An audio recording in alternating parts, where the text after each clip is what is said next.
jail for this stuff all the time.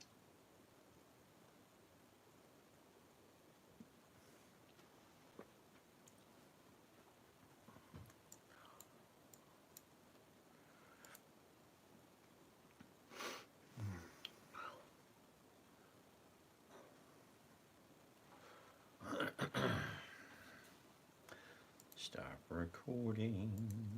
Bring it down there. Bum bum bum bum bum bum bum bum bum bum bum bum bum bum. No boss.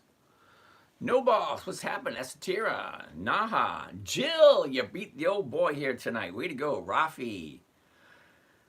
Candido Holmes, Neil, CDN guy, Jamie, Jillian, how are you today? Anthony, what's happening? Jamie, hola, ¿qué pasa, amigo? ¿Cómo está? Okay, what's going on over here? Why is this thing just sitting there doing nothing? Nothing! Nothing over there. Okay, let's get started. Let's get moving.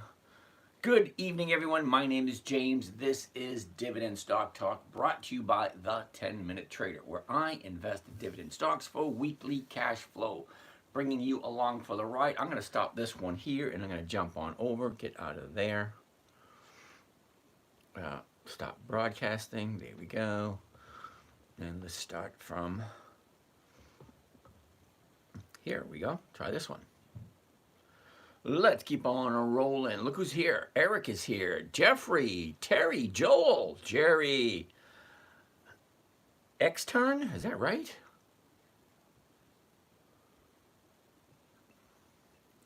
Add title, dividend, start talk. Here we go. Done. There you go. And change the camera. And let's rock and roll. Here we go. All right, 2, 3, 1, and we're off. Checking the connection. Okay. Let's just jump in, get started, see where we're going, and go from there. DG, Dollar General. Jill, nice pick. Dollar General. I like Dollar General. Been around for a while. Vlad, how you doing? Tim Sullivan, how you doing? All that being said, let's keep on moving. Wave, who's here? TRU. Interesting. Axel. Axel. Cool name. I always like that name. Rude Dude, what's happening? All right, JPM. Well, we're going to look at, hold up. All right, I'll JPM down. JP Morgan. We'll look at that next. Right now, we're looking at Dollar General. Phantom, last night I asked about AVGO. Looked like you bought it. I did. Oh. Can you explain how you're going to work? Okay, hold on a second. We'll write that one down. I like Trump, but not happy with his comments on X, which dropped stock today. Didn't know that. Axel, thanks. Nobody, anyway, says my name right. Doesn't sound good. Sorry, Axel. Uh-oh, what were we just talking about? I got interrupted. AVGO. AVGO. All right, AVGO. We'll take a look at that one also. Let's stay focused. HWC. What the? HWC. I was about to say, what the heck is HWC? It always amazes me what people put their money in. It does sometimes. All right, let's take a look. Dollar General. Here's the high of the year back in March. The low was in the end of November. Look at the movement. It goes from 135 up to 170, drops all the way down to 7. From 170 down to 70, ouch. For those people who like to buy and hold, I feel bad for you. Seriously, 170 all the way down to 70. Anyway, I buy, I sell. I don't hold on to anything. Ain't nothing worth holding on to anything for me. Nothing. Don't feel like holding on to it. Let's see if we can do this. Now, can I go live on Facebook on this one? Apparently, live. Let's see, that work? No, it does not. I need to have at least 100 followers. I get more than 100 followers over. Anyway, so much for Facebook. Anyway, let's take a look at the numbers for Dollar General. 79.50. The 79s are going for 5. The 80s are going for 4.55. That can't be right. And look at it. It's bouncing off this bottom right there. That looks freaking awesome. But here's the catch. Same thing happened with X. We're going to take a look at X also, which is U.S. Steel. because we saw a nice premium on US Steel on Monday, then a big, huge drop. Well, what happened there?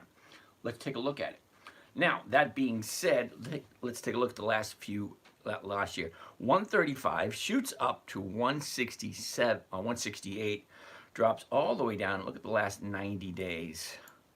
Okay, always looking at the exact same things over every chart I look at. Where's the high? Where's the low? Where was it? Where is it? And what's the direction? Down, up, down, up. Come on, a third grader could figure that one out. Down, up, down, up. Well, it's right now, it's in an upward cycle. Okay, great, it's Dollar General. Please tell me you know who Dollar General is. It would amaze me if there was a bunch of people that didn't know who Dollar General was. Kind of amazing. Look at this, the last 30 days. Here's your high, here's your low, and now it's going up. Got plenty of space to keep going, so let's see what Dollar General usually does this time of year. Now this time of year, Dollar General usually, look at that, we're in the last month of the year. Basically just going to go sideways, and then the very tail end of the year just kick up just a little bit. Okay, that works. I'm not sure about you, but I like Dollar General. It's right down the street. Okay, there's a Dollar General in almost every major city. All right, that being said, let's actually take a look at doing a trade for Dollar General. You know what I'm thinking? I'm thinking, here's an idea. We do this every night for 2.5 hours. Why don't I get a piece of paper, get a whiteboard, put it up on top, and every time we find a good stock, let's write it down. Dollar General, 1.2%. Cool, I like that idea. And then we can take a look at it the very next day. Well, yesterday we found Dollar General, 1.2%. I think that's a cool idea. Tell me what you think. All right, let's go. Take a look at Dollar General, 79.50. All right, we're going to change this right here. Okay, right here, we'll see the spread. It's right now it's at set for single. Take a look at single, whatever. Options, buy a call, buy a put, but we want to do a covered call. Now, if you don't understand what a covered call is, there are lots of videos available on YouTube to explain to you exactly what it is.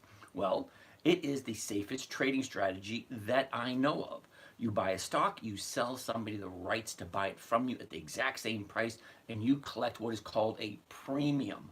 If that premium is more than 1%, I can buy a stock for $100, sell it for $100, and collect 1% and not really care what the stock does. Can it go up? Because stocks only move 3 different ways. Up, nowhere, and down. So if I'm winning 2 out of 3, wasn't that Meatloaf? 2 out of 3 ain't bad. Yeah. So 2 out of 3 movements. If it stays the same, I make money. If it goes up, I make money. If she comes down, then I got to be okay with rule number 1. Do you remember what rule number 1 is? Never buy something you don't understand or you don't want to hold on to. If you don't picture yourself buying it, holding on to it for a long period of time, regardless what it does, because don't kid yourselves, stocks go do 2 things. They go up, they go down. That's it. They go up, down, up, down, up, down. They do not come to your house, make your bed. They do not do the dishes. They do not come and walk your dog, trim the trees, mow the lawn, take out the trash. They don't do anything but go up and then go down. That's it. If you expect a stock that you buy to go up and only up, you're sadly mistaken. It doesn't work that way. If you think you're going to buy a stock and it's going to drop to the floor, let me know so I don't buy it. Anyway, let's keep on moving. So, I like it at 79.50. We're going to be looking at the 79s. Well, because it's already in the money, 50 cents. I could go for the 80s, which might be more profitable. But I'm not looking for profitable. I'm looking for safety, predictability, and consistency. When you get retired and you need to live on a fixed income and have an X amount come in every single week or every single month and then try to figure out how to spend it from there, then you know where I'm coming from. All right. Covered call. Here we go. We're going to look at this 79. Here it is right there. Now, I only want to do one contract just to give you an idea of what it looks like. And I'm going to do it at the market as soon as the market opens tomorrow morning. So as soon as the market opens tomorrow morning, this is what the order is going to look like. Buy one covered call DG, that's Dollar General. 6 December 24. Now, each and every time you involve yourself into a stock option scenario, it has an expiration date. Unlike stocks, you can own them forever. You can. You can buy it now, and you can hand it down to your generation to generation, and never sell it. And just keep on collecting the dividends as long as the company's profitable. Well, the longest running company we have that I know of at this moment, I believe it's EED, Consolidated Edison. They've been paying dividends for about 200 years. That's pretty damn good if you think about it. Coca-Cola, 140 years.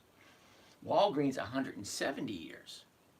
Wells Fargo, over 100 years. Home Depot, over 100 years. These are companies you buy the stock. You own the stock until you decide to sell it.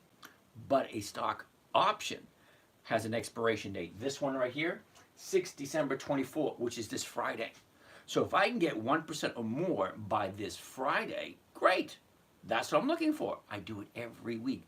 Monday, I buy my stocks. Tuesday, Wednesday, Thursday, I look to see what they're doing. Friday, last minute adjustments. Am I going to be profitable? What do I got to do in order to either roll the stock forward into the next week, take my profit, and pick up something next week? So let's take a look. The 79 call strike against the DG, okay, Dollar General, that's the stock at the market to open. That's the order that would look like tomorrow morning. All right, my break even, 74.02. So anything above 74, oh, am I reading that right? 74.02. Well, the stock right now is at 79.50 and on an upward trend. Anything above 74.02 is going to be a profit. So I'm looking golden. All right, next line down, the maximum profit. Remember where I said I'm looking for simple, safe, predictable? I want to know what I'm getting before I even do it. Before I even do this trade, I already know what my profit is. If the stock stays the exact same or goes up, fine. I'm still making the exact same amount.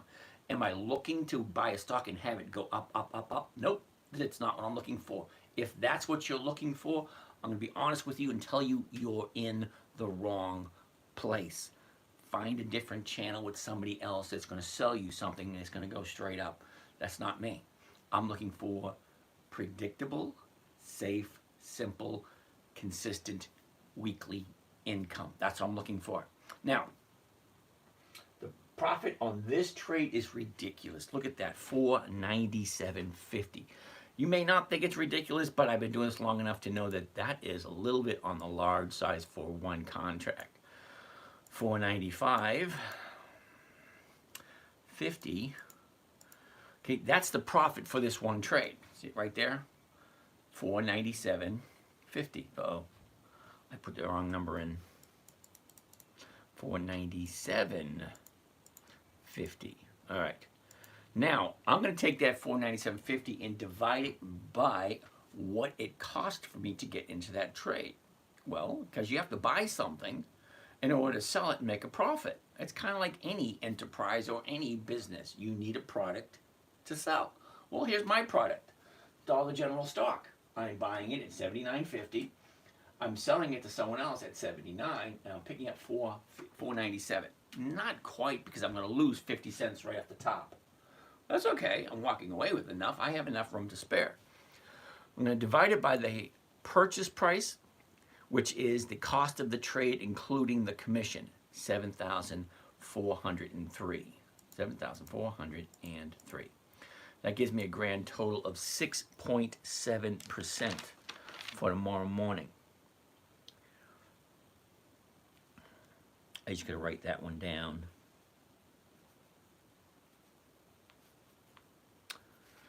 All right, Dollar General, nice. Now, that's if you like Dollar General, because there's always a couple of questions you got to ask yourself. Question number one, does it make sense? Question number two, do I like Dollar General? Question number three, do I like Dollar General at this current price of $79.50?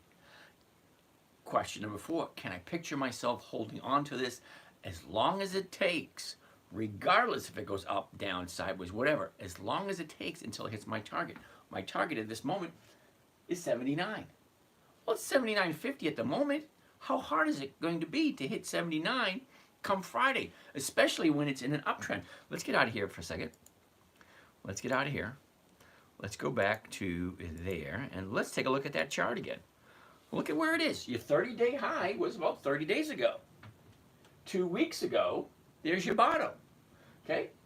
From the high down to the bottom, they always call that, I call it profit taking. Get to a height, people say, well, I'm going to take my profits now. When you take your profits, the stock has a tendency to go down.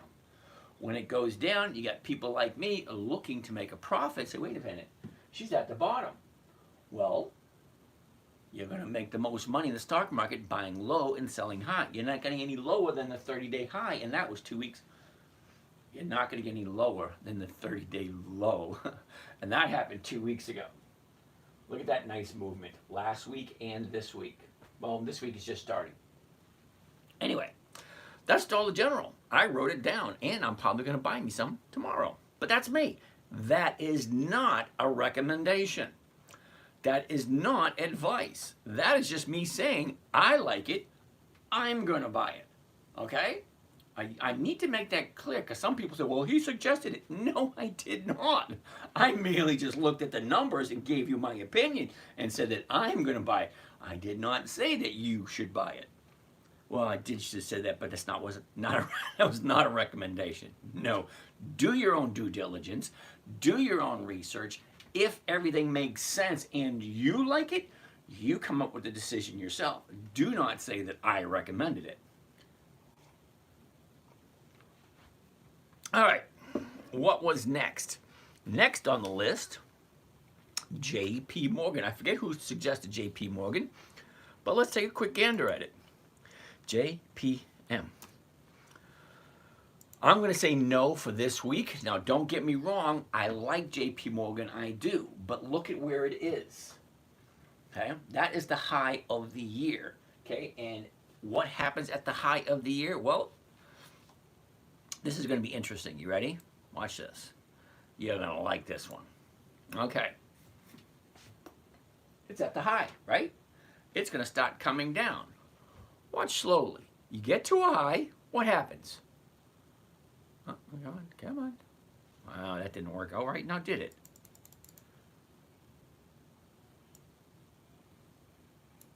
That's what I wanted to do right there. Okay, JP Morgan, look at it. It's at the high. Now, if you do not take your profits when it gets to the high, what happens? Watch closely. All right? It comes down, doesn't it? And look, it just hit the bottom, turned around. All right, what happens next? Oh, look at that, it goes up. And it will continue to go up until it hits a top, turns around and goes where? Oh, it came down, went up, turned around, came down. Now it's turning around and going back up again. Okay, went up, it went down. It went up, it went down. It went up, it came down. That's all stocks do. They go up, they go down, up, down, up, down. If you find a company that you like, keep watching it because it's going to do the exact same thing. It's going to go up, it's going to come down. It's going to go up, it's going to come down. It's going to go up, it's going to come down. Now, you may or may not want to do that, but I have no control over what you want to do. When I say, hey, this is James from Dividend Stock Talk, brought to you by the 10-Minute Trader, Joe Sullivan. How you doing? QCOM, we'll take a look at that. When I say this is James from Dividend Stock Talk, brought to you by the 10-Minute Trader, that means it shouldn't take you more than 10 minutes to find a good stock, buy it, make your money, and say thank you. There are other things in life that you may find more important. I know there is for me. Guess what I did today? Absolutely nothing. I got up and I decided, you know what? I'm not going to do anything today. I laid in bed, watched TV, and just stared at the ceiling. It was wonderful. Turned my phone off. I think I answered the phone twice. That was it. Other than that, I did nothing. It was wonderful. All right. So J.P. Morgan's going to be a no for this week, only because she's at the top last week. Now she's coming back down. Once she turns around and starts going back up again, then I'll take a look at it then. Joe Sullivan wants to take a look at Paramount. Take a look at that one. All right, so JP Morgan, not this week. AVGO. Now, I do believe I bought some AVGO. Not here. Not there. Not there. So I didn't buy any AVGO this week. Oh well. Well, let's take a look at AVGO. First thing I want to see is where's the high. Look at this. 1, 2, 3. 3 times hit that high right there. Okay? Bottom, way over here. So what's the movement? High, low, where is it? High, low, where was it? Where is it? What direction it's going? 5 things I want to see. High, low, where was it? Where is it? Okay, up, down, up, down. Now she's turning around, going back up again. Great, it's turning. I like it when it turns around and goes back up. 170, the 170 is going for 176. That's over 1%. Let's take a closer look at it. All right, there. What does it normally do? Come on, you can see that right there. Check that out. Oops, let's go right there. Here we go. Okay, the blue dot is today. This is 10 years worth of data. What does it normally do? It goes to the upside all the way to the end of the year. Steady, slow, upward climb. So I like AVGO. So let's do another one. Just for the fun of it, do 2 in a row. Let's see if we can get the first 2 to be, oh, wait a second. 2 out of 3? Should we go for 2 out of 3? Because remember, we looked at Dollar General. That was a yes. We looked at JP Morgan. That was a not this week.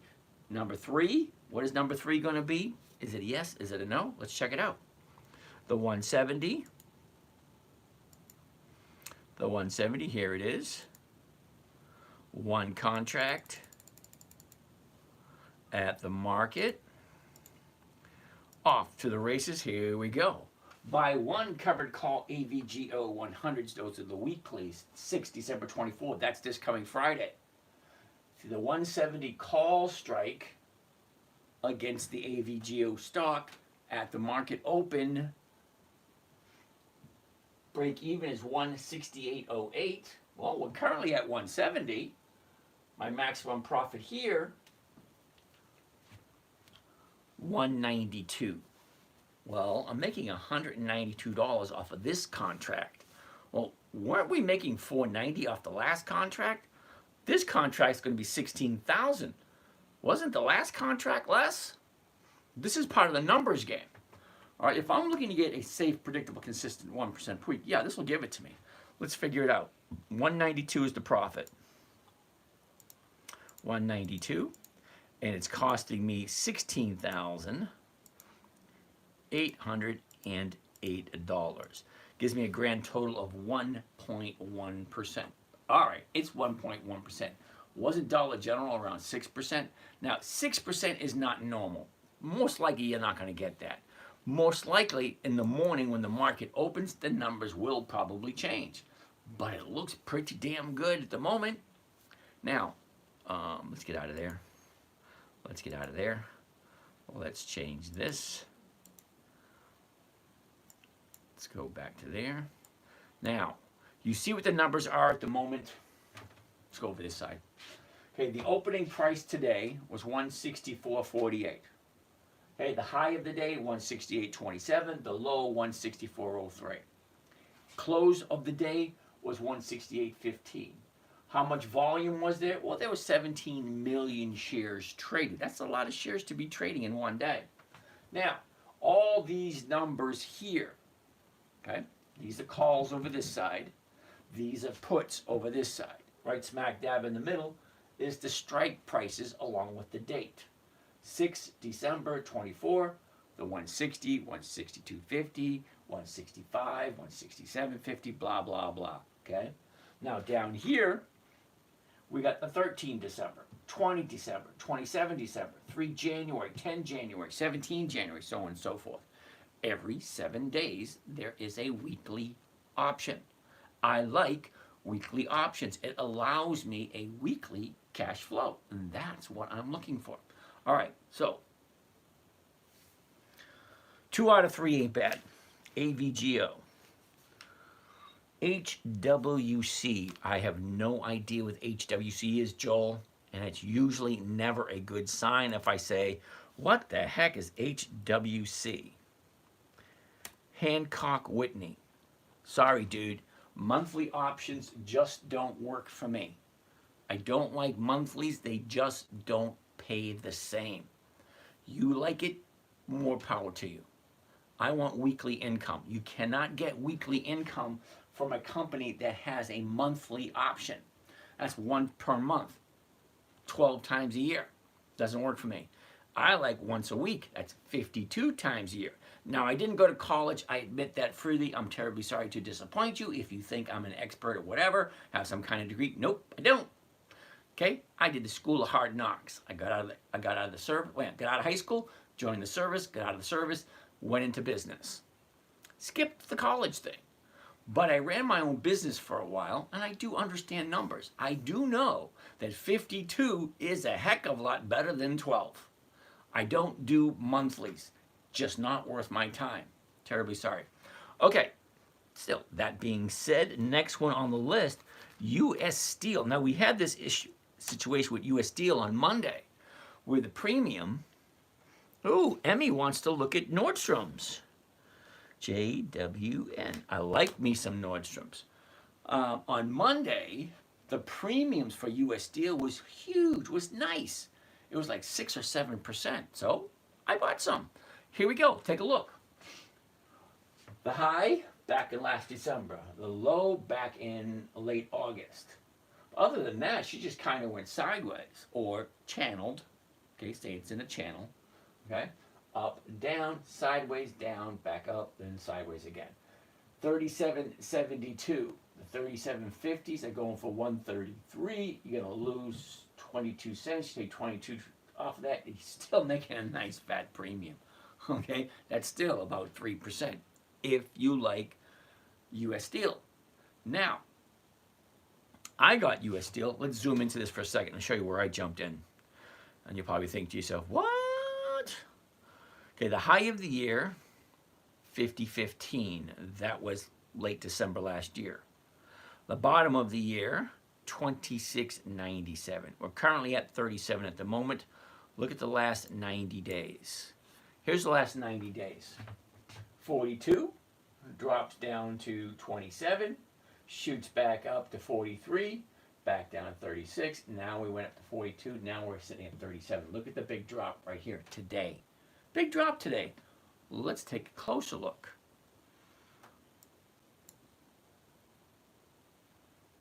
There it is. Okay. Let's go back one day. One day. This is what we saw yesterday. Look at that. Okay. 39 a month ago. Teeny. Tiny? What's that? Tiny Cocoa? Is that right? Tiny Coco. Hey everyone, I just joined. What is the live stream about? Oh, investing in dividend stocks for a weekly cash flow using nothing but pre-qualified dividend stocks, and those are companies that have consistently increased their dividends for more than 20 consecutive years to their shareholders, making sure I get a safe, predictable, consistent 1% per week. That's what it's all about. All right. Yes, it's about stocks and stock options. How to get a safe 1% per week. Doesn't sound like much, but that adds up to over 50% per year if that interests you. Hang tight. Welcome to the show. So, 30 days ago, 39. Jumps up to 43, drops down to 35, back up. Look at that nice movement. That looked gorgeous yesterday, or this morning. Because this morning we looked at it and said, hell yeah. Well, actually, wait a minute. Hold the phone. Hold the phone. Hold the phone. Hold the phone. Is today Tuesday or today Monday? That's a weird question, isn't it? It's Tuesday. Okay. So this is what we saw first thing Monday morning. Look at that nice movement. Then what happened Monday? Well, Monday, look, she jumped up Monday. And I'm like, yeah, I like this. Because I jumped in, and I jumped in at 41.75, I think it was, and I sold the 40s. And I got a nice fat premium, like 6%. But what happened today? Those look like box plots in the graph. Box plots. Tiny. I'm terribly sorry. I don't know what a block plot is. All right, let's move it together. What happened today? This is what happened today. Big drop. Why? Well, my assumption is they didn't hit their earnings. Do I honestly care? Ask me. Do I honestly care? No, I don't. Why? Well, it's U.S. Steel. They've been around for over 100 years. They've consistently increased their dividends to their shareholders consistently. I got 6% this morning. Do I mind owning it at 40? No. I'm sorry, 41.75. What did I get it at? Hold on a second.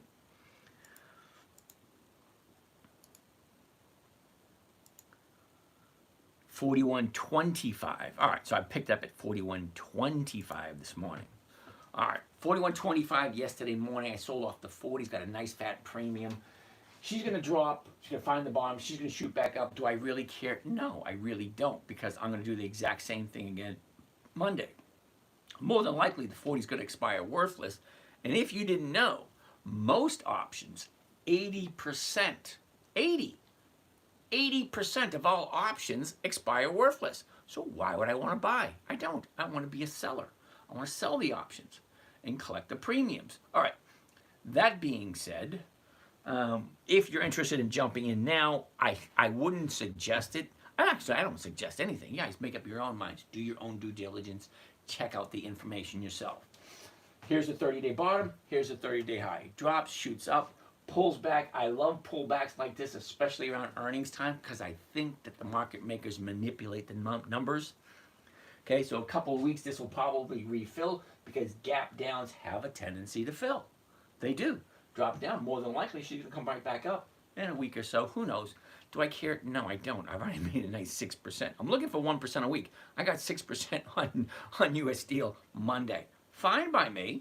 That means I can go 4 or 5 weeks with getting nothing. That's not going to be it. That's not going to be the case. Because right now it's at 37. More than likely, I'll do the 39s next week. Next week, the 39s are looking at $1.41. You've got to be kidding me. That's still 3? Is that 3%? Yeah. For what times 3? Yeah. 3.5%. If I sold the 39s for next week, that's 3.5%. I got 6% this week, 3.5% next week. That's almost 10% in 2 weeks. That's crazy. All right, anyway. U.S. Steel. So far, we are 3 out of 4. Next one on the list, we're looking at QCOM. Ooh, come on, let's cross our fingers. Can we do another good one? QCOM. QCOM. Here we go. Ooh, the chart actually doesn't look that bad. Take a look. The high, the low. Where was it? Where is it? Where is it going? Up, down, sideways, down, then up. Okay, 163.26. The 162.50s are going for 161 to 178. Let's crunch that number a little bit, because it doesn't look really that favorable. There is no 163, so we have to go to the closest one. That's going to be 162.50. So if we buy it at 163 and we sell the 162.50s, we're losing 76 cents. If we take 76 cents off there, it's going to be a no. But here's the thing. Tomorrow is Wednesday. Auto Geeks, what's happening? How are you today? Tomorrow's Wednesday. Now, Wednesday, we're not always getting 1% because you lost 40%. 40% of your premiums. And what do I mean by that? Well, now, what makes up an option, what you can if you want to, I mean, if you really want to geek out on the scenario, there's a publication called, I think it's Brown's. Oh, shit.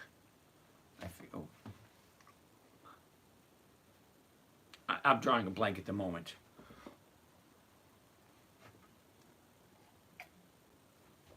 There's a certain formula to figure out the pricing of options, stock options.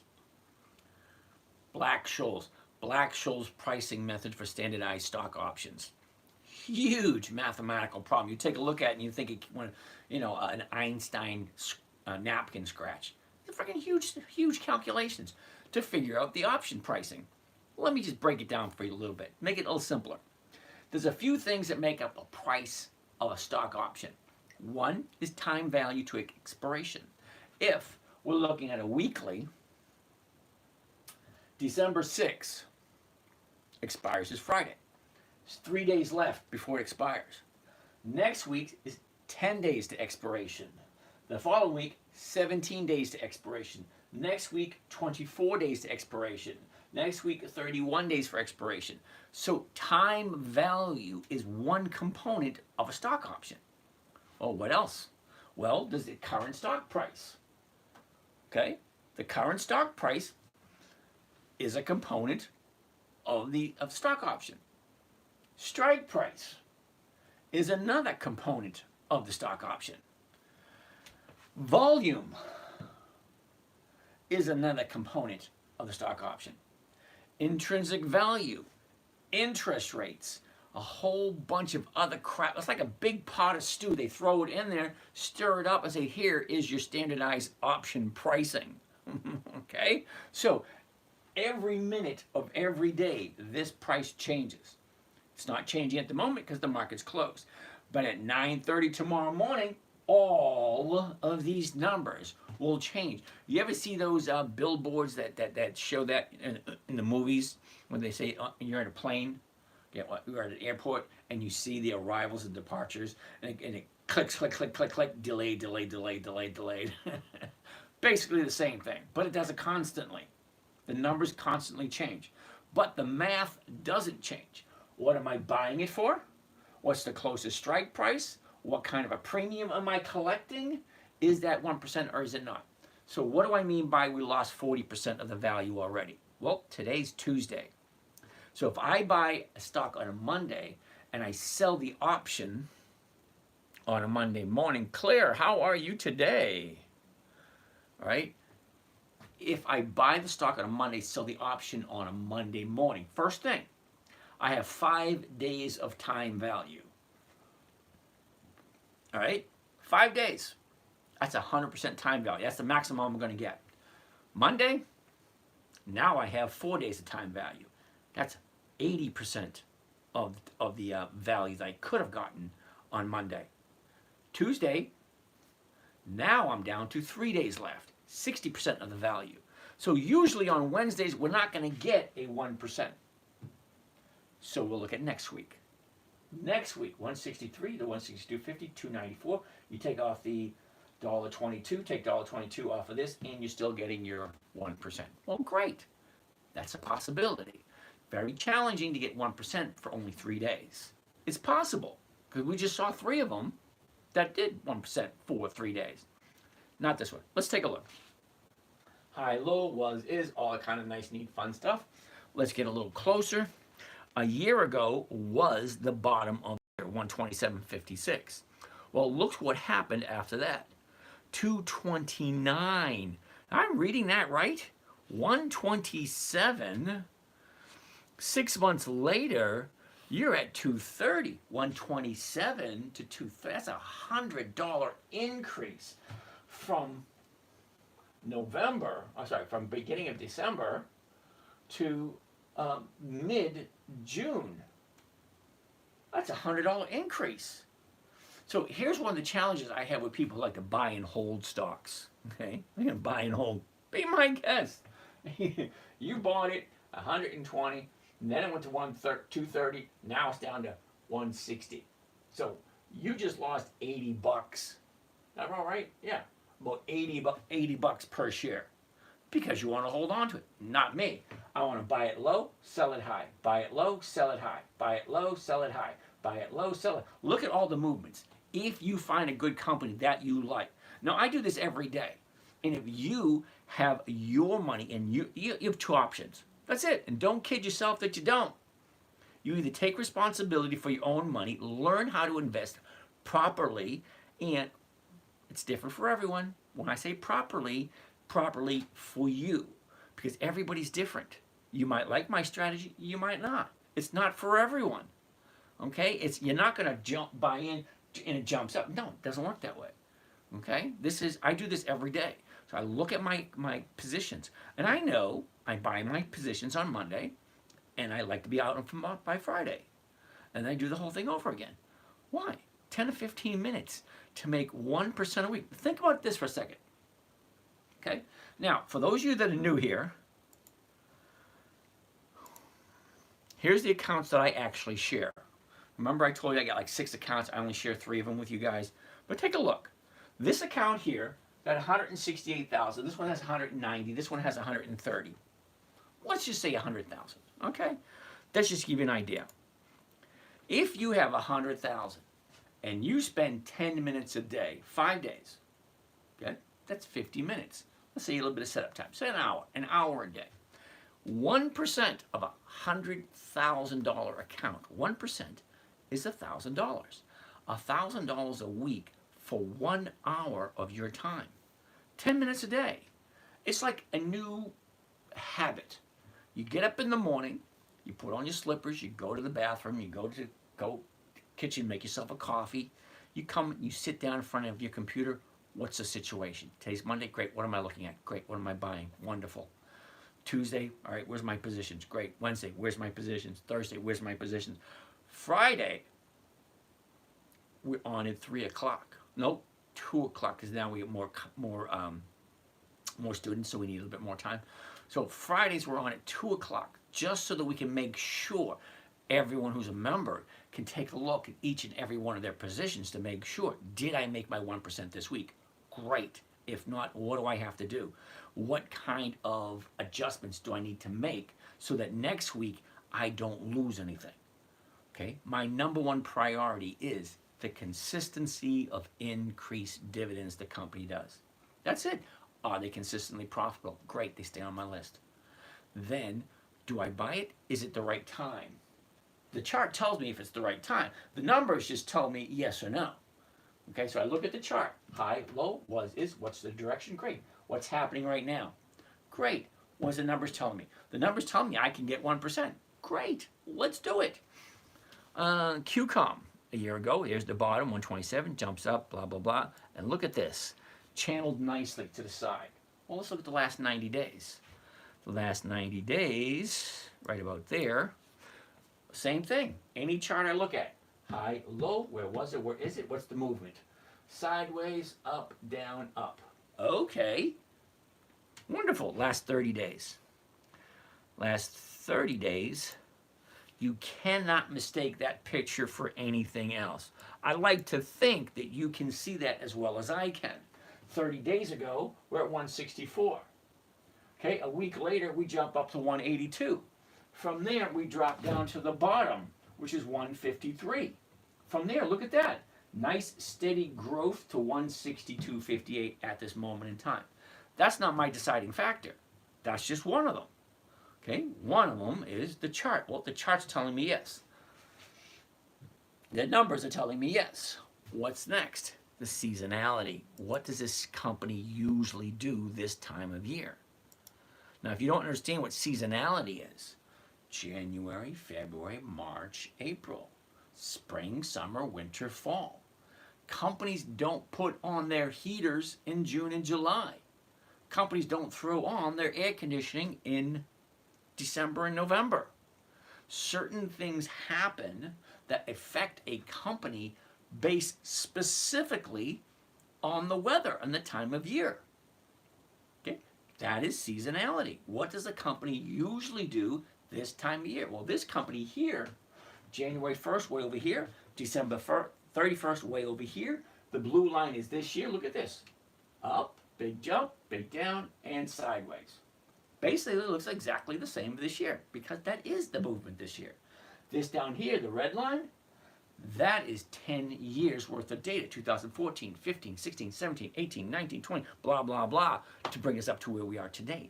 10 years of data. What does it normally do? Right here, look at this. The fourth quarter starts right here. Here's the fourth quarter. What does it usually do in the fourth quarter? Check it out. Well, the first part of the fourth quarter, she goes sideways. And then halfway through the quarter, she starts going up. And she continues to go up all the way to the end of the year. I don't know about you, but that's a positive attribute. That sounds like a yes to me. So, the 1-year chart was fine. 90-day chart was fine. 30-day chart was fine. Seasonality, fine. Yes, yes, yes, yes. Now, the numbers. All right, 163, we're going to do the 162.50s. We're not going to do this week because there's only 3 days left. Okay? 3 days left for the 6th December. So we're going to do the 13 December and do the 162.50s. Okay? The 162.50s for next week. And that's a 294. All right, now I only want to do one contract. Wait a second. That's not right. That's right. See that? I hit the wrong button. I always tell people the most beginners are going to lose the most money by hitting the wrong button. And I just did it. I looked at it and said, wait a minute, that doesn't look right. Well, now it does look right. Okay, one contract. Just one to give you an idea what it looks like at the market order. So this is what it's going to look like when it hits. If I hit it now, if I hit send now, this goes directly to the market maker's desk and it sits on his computer. So when the market opens first thing in the morning, he says, well, okay, I'll fill it. Or no, I won't fill it. Now, if it's a market order, he's required to fill it at the market open. Okay, here's the trade. Buy one covered call. Wait a second. No. See, it should say buy one covered call, but it doesn't. It says buy one QCOM. Wrong one. See? Hit the wrong button. I just did it. Let's get out of there. Let's get out of there. Let's change this to the covered call. See, why didn't anybody point that out? The 162.50. There it is. That looks more like it. Okay, at the market to open. Here we go. There it is. Buy one covered call QCOM. 100. Those are the weeklies. 13 December 24. That means it expires on the 13th of December. Not this Friday, next Friday. So it gives me 10 days for the stock to hit the target that I'm looking for. What's the target I'm looking for? Well, maybe I should do the 165s because I have 10 days, not just 3. All right, maximum profit 276. It's going to cost me 16 grand to make 276. I don't know. Clear.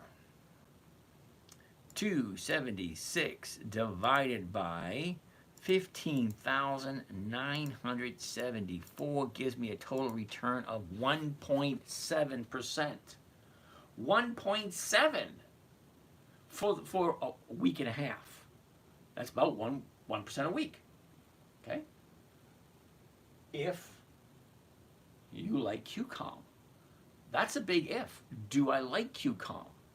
Do I want to buy it? Do I want to own it? Am I okay with buying it at this price and holding it for as long as it takes for me to hit my target? That's a question. If you can't picture yourself buying it and holding it onto it and passing it along to your children and grandchildren, well then don't buy it. Okay? Buy it. If it hits your target, great. If it doesn't, just keep collecting the dividends and keep collecting the premiums. The interesting thing about this company,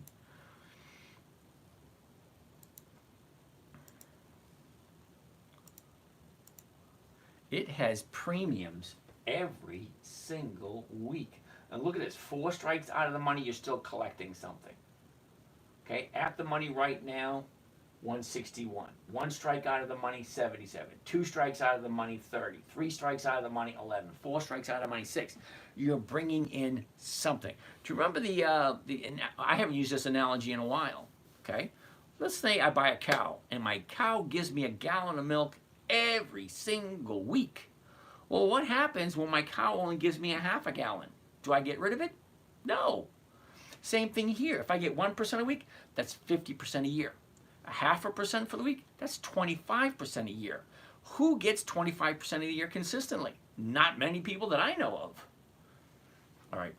QCOM. So now we are 4 for 5. Who wants to mess it up and give me a piece of crap to take a look at?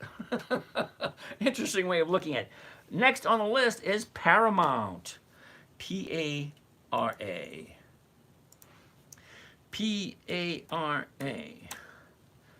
All right, check it out. The high of the year, the low of the year. Where was it? Where is it? What's the direction? Down, up, sideways. 10.99. We're looking at the 11s. Is it going to be there? Is it? The 11s for this week, 6 cents. No, the 11s for next week, that can't be right.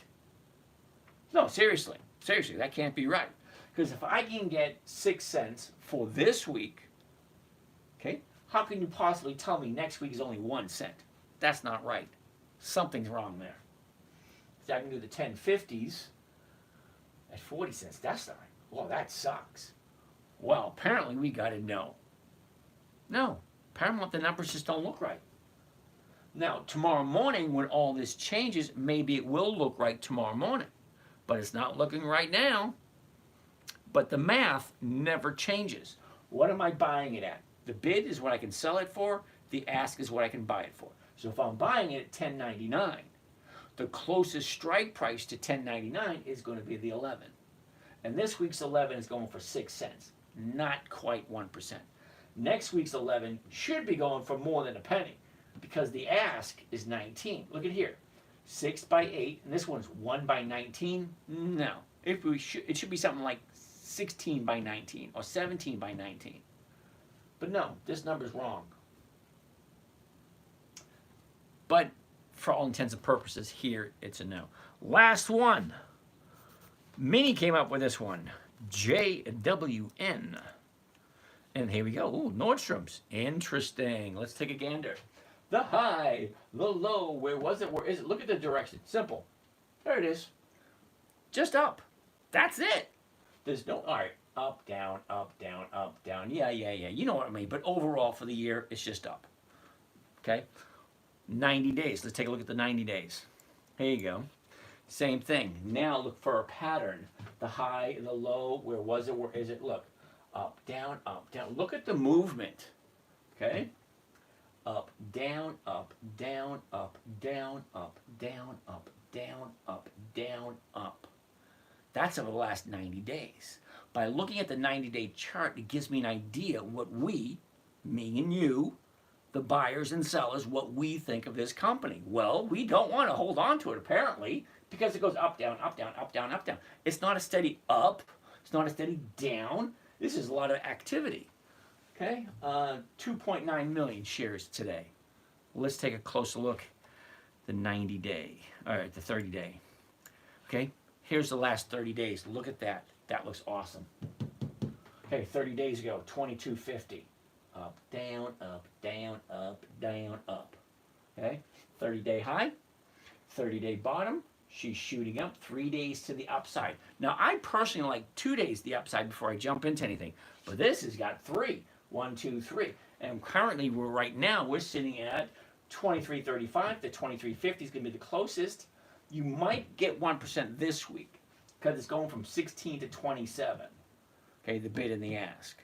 Now, when the market's open, it's a little closer. You can put in a limit order. A limit order saying, this is what I want, nothing else. That's a limit order. Market order is, bring it on down, give me what you got. Market order, just give it to me now. That's what I do. I like market orders when I'm buying, limit orders when I'm selling. All right? Now, this week you might get it. Next week you'll... What the hell? How can it be 16 cents for this week, but next week is only 12? Did it again. 12 to 50. 16 to 27. Well, this should be somewhere around 30. Anyway, the numbers don't change. What am I buying it for? What's the closest strike price? What am I collecting? All right? Let's start taking... Holy shit, I got 99 questions. Well, let's start reading some questions. Now, I don't want you guys to keep asking the same question over and over and over again. Believe me, I do get to every single question. Okay, I do not leave this spot until I review each and every question. So please, only ask the question once. Okay, it makes it so much easier. Joe, we'll take a look at Estee Lauder in a little bit. Let's go through some of these T. Ooh, Vlad wants to take a look at T. Ah, wow. hit the wrong button, everything just goes all the wrong way. JP Morgan, AVGO, we look at AVGO, HWC is going to be a no. Vlad wants to look at T. We look at T every single night, and T is always a no. It's the high of the year. I just don't buy anything at the high of the year. Y'all look at H bar. What the heck is H bar? BAR. It's a no. That's what it is. Okay. Do you ever wear the same T-shirt? Do you wear? Here's the funny thing about that. Okay. Now, my shirt says the exact same thing every night, but I have like 8 of them. Okay. I got green, I got blue, I got dark brown, I got black, I got dark gray, I got red. I got to prove who I am, tra-la-la. Okay, so no, I don't wear the exact same t-shirt every day. I just so happen to have a lot of shirts that says the exact same thing. Because think about it. Now, what you guys don't know, here's an interesting little secret for you guys. I'm creating a movie type scenario. Okay, so I'm taking a clip, like a 2 or 3 second clip from every single day for the whole year. And then I'm going to put it into a, what do you call it? A reel. So it's very important for me to have the same shirts on.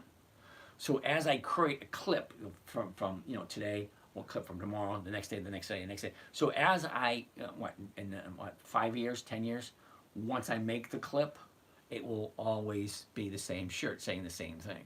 Make it easy. Sorry, can you explain what do you mean 1% per week? Does that mean you make 52% yearly returns? Zeke, interesting question. Or more with compounding. Absolutely, Zeke. Here's the thing. 1% per week is 52% per year. Simple interest. Simple interest is different than compound interest. Compound interest, I think it's 67%. I think 62, 67. But yeah, what do I mean by 1%? Let me think. If I had $100, 1% of $100 is $1. If you get 1%, $1 every week, that's $52 at the end of the year. Or if it's compounded, 62. So yeah, I have 98% of all my money invested at all times. Hold 1 second. Monitor. How much available? Oh, I have no money available there. Oh, I have a margin call here. Margin call. But as you can see, 194,000 is already invested. All my money is invested in this account. Matter of fact, more money is invested than I have. I gotta have a margin call tomorrow. I gotta fix that. So yeah, that one's all 98% invested. This one, I'm gonna say it's 97% because I got about 5,000 left. See, 153 is invested, and I have about 4,700 left. Yeah, so mainly this one here. Yeah, I got a margin call on this one too. Is what it is. Okay, so H bar is a no. To answer your question, 1% is 1%. Okay, now 1% a week, if you have $100,000, 1% a week is $52,000. Brenda, thank you, Brenda. Oh, Brenda, you're new here. I do not remember you, but thank you for that, Brenda. So compounded, yeah. Oh, compounded. Zeke, you're going to love this. You ready?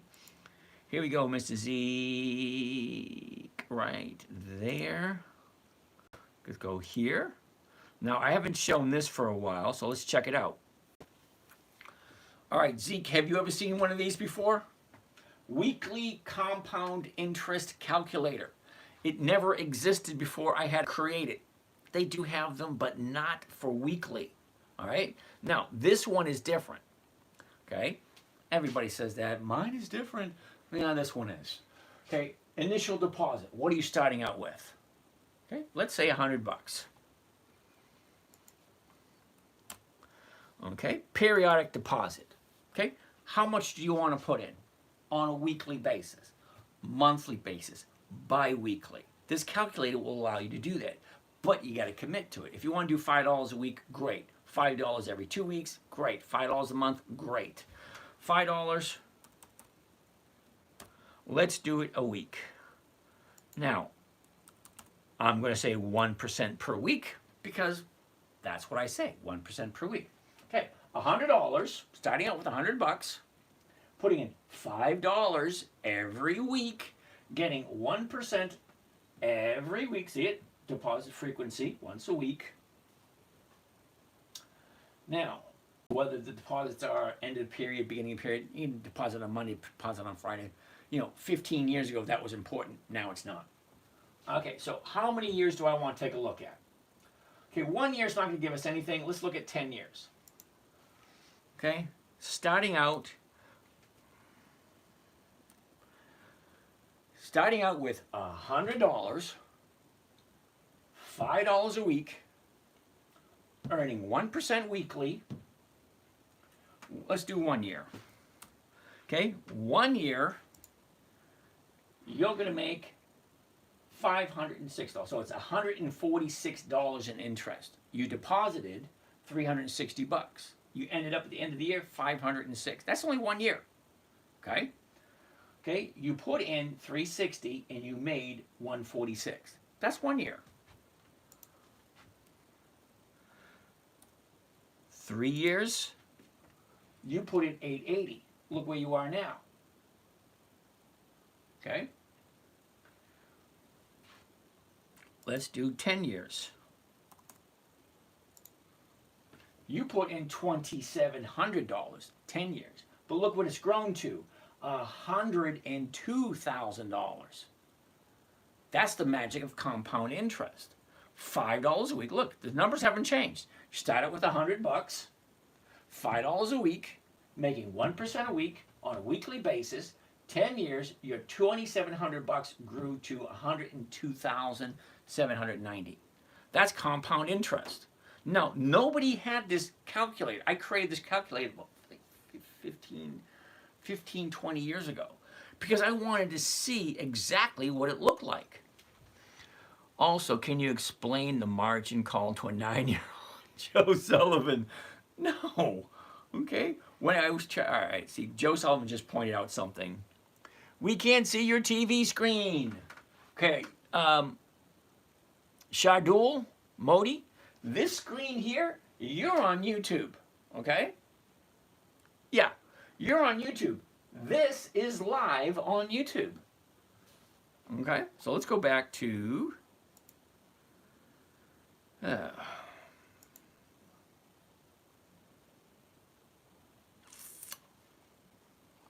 right, I'll let that figure that one out. So compound interest, yeah, you're going to make more. Okay, the key ingredient is consistency and time.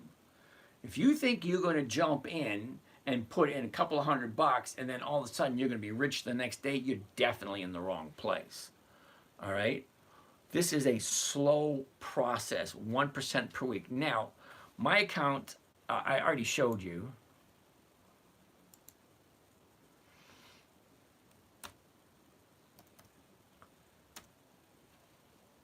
To get back to where I was.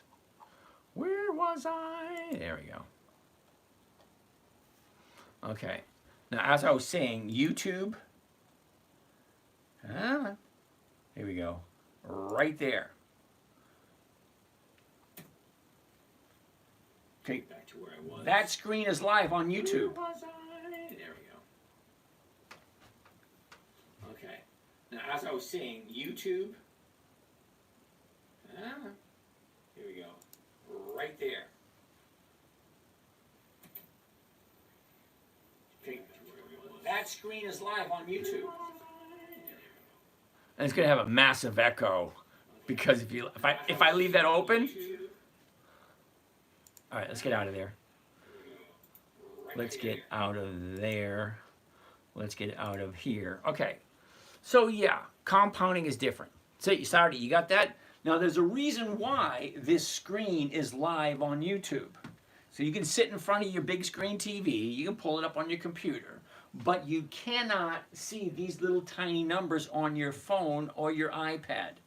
That's why this, just a screen, not me standing in front of it, just the screen alone is live on YouTube. So I do. I have a lot of people tell me, yeah, I sit on my couch, watch the big screen TV, and I have the phone right in front of me. A little bit of delay, you're gonna have to deal with it. Okay. All right. So let's keep on progressing forward. So AT&T, we figured out that was a no. H-bar, never heard of it. T-shirt, no. Sorry, I got like 6 of them or 8 of them. Zeke, sorry, can you explain 1%? You already did that. More compound. Yep. Do you like Coca-Cola as a dividend stock? Doberman, I love Coca-Cola. I never buy it. The reason why I never buy Coca-Cola, plain and simple. 63.52. The 64s are going for 20 cents. Next week, 64s are going for 40 cents. The premiums are actually horrible. A lot of long-term companies the same way. Apple Vegas nights? Yes, Apple. I actually have some Apple. Let's take a look. AAPL. But Apple, as a covered call strategy for this week, no. Now, I have Apple in a different trading strategy, but I do have it. Okay, Disker, TRX. What the heck is TRX? TRX. Hell no. Tron, TRON. All right, dude, seriously? Okay. Now, this is what frustrates me. Disker, you ready? This is what frustrates me. The name of this show is called Dividend Investing for Weekly Cash Flow. Dividend Stock Talk. Yet you give me 2 companies, TRX and TRON. Neither one has options. No. No dividends? No thank you. No weekly options? No thank you. Vlad, Walgreens. Ooh, I like me some Walgreens. I do now. Yes, I do. All right. High back in December. Low late November. Last year, she's at 21, shoots up to 27, drops all the way down to 8. We're currently at 8.97. The 9s are going for 12 cents. I don't know if you know this, but 12 cents on a $9 stock, well, that's 1 1/3% for 3 days. Okay? If I want to do the whole 10 days, 24%. That's 2.5% for next week. Well, let's check it out. All right. Last year we were at 21, topped out at 26.96. Last 90 days, that's the last 3 months. Look at it. The high, the low, where was it? Where is it? Look at this. Down, up, down, up. Well, freaking cool beans, right? All right. Last 30 days. All right. Unfortunately, look at the last 30 days. 9.5 jumps up to 9.8, drops all the way down to 8, shoots up. Here's a high, and it's got 2 days, 3 days to the downside. Okay, now I already own it, and I believe I own it at 9.56. Okay, I sold off the 9s. Okay, it's at 8.95. I sold the 9s. I'm into it at 9.50, but I sold the 9s. We're talking about skating the line. Well, I look at it twice a day. So it's really not as much of a risk for me as it might be for some of you. Now, if you can't look at it once or twice, 3 times a day, then don't make risky trades. Okay? To me, it's not a risk because I have no problem with it. Okay? And if it gets too close, I'll just roll it forward, push it out another week, and gain some more time out of it. Meebach, how are you today? Meebach, how are you? All right, so let's keep on continuing. I do like Walgreens. I do own it. But it is in a little bit of a downturn at this moment. So I wouldn't jump in now, even though I am into it. Okay, more questions. What kind of Tickery, Jojo, Tickery. What the heck does that mean? EAT? EAT. No. Sorry, Jojo. Monthly options? No, thank you. Okay? How about Hancock Whitney? Joel, we already looked at it. It was a no. Market Circle, Kohl's. We already looked at Walgreens. We haven't looked at Kohl's yet. Just to let you know, I do have some Kohl's. I do.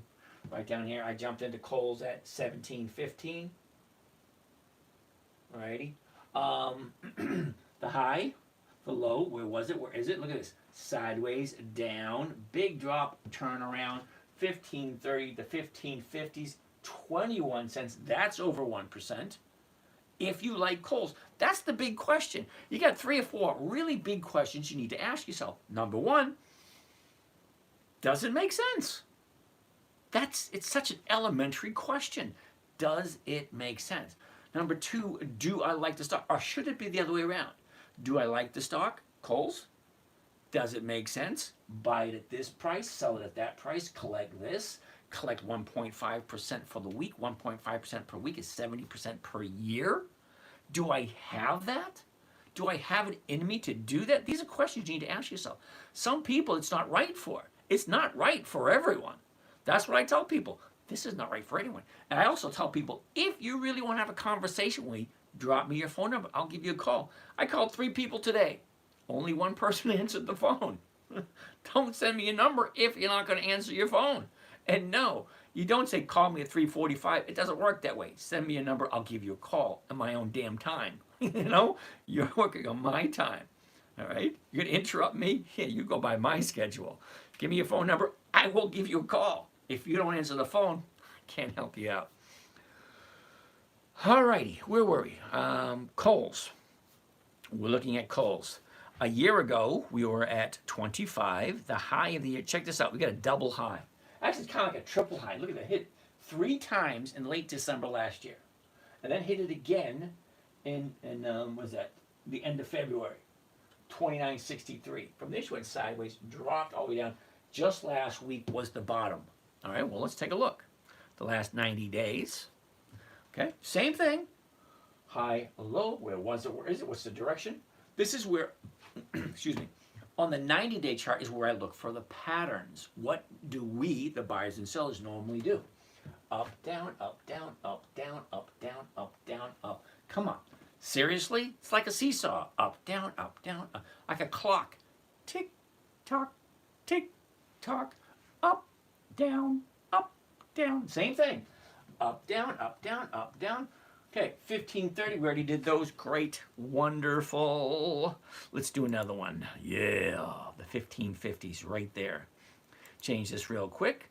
Covered call, the 1550s. There we go. Buy just 1 contract at the market. Here it goes. Here's Johnny. Buy 1 covered call of Kohl's, KSS 100s. Those are the weeklies. 6 December 24th means it's going to expire this Friday. 3:59 p.m. on Friday afternoon. You better make sure you're in a profitable situation. The 1550 call strike against the Kohl's stock at the market to open. That's the order if you wanted to do it. I always tell people, read it out loud and listen to what you're saying. Most people lose money by hitting the wrong button. I did it 4 or 5 times this year. Actually, I did it this session, like 5-10 minutes ago. I hit the wrong damn button. Okay? It happens. Okay, I've been doing this for 20 years. I still hit the wrong button every once in a while. That's why I say, read it out loud. Does it make sense? Buy 1 covered call Kohl's 100s. That's the weekly. See, it says right there, weeklies. 6 December 24th. That's this Friday. 1550 call against the stock, KSS, at the market to open. My break even is 1506. It's currently at 1530. My profit's going to be $44. This cost me 1500. Let's see what the numbers look like. Get out my calculator. Clear. Profit is $44. Divided by the purchase price of 100 shares. Now remember, a covered call, you have to buy 100 shares to sell 1 stock option contract, the covered call. Okay, 44 is the profit. It's costing me 1506, 1506. Comes to a grand total of 2.9%. Do you have any idea what 2.9% is at the end of the year if you do it every single week? That's one of the reasons why I love Kohl's. I love Nordstrom's. I love, well, what's that other one? Kohl's, Nordstrom's, Macy's. Yes, they all give me like 1 or 2% every single week, sometimes 3. 2.9%, great. What does it look like at the end of the year? Times 52. Wait. 145? 151. 151.9. I was close. 151.9%. If you like this stock, Kohl's 1530, you're selling the 1550s, but wait, you're selling it at 1550, but you're buying it at 1530, which means you're collecting an additional 20 cents if it hits 1550 by Friday. If it doesn't, you take that into next week and you do the exact same thing next week. You sell it, great. Pick another stock or jump back into it if you like it. I will do Kohl's. Oh, you want to see something really cool? You'll like this. Get out of that. Let's change this back to where we started.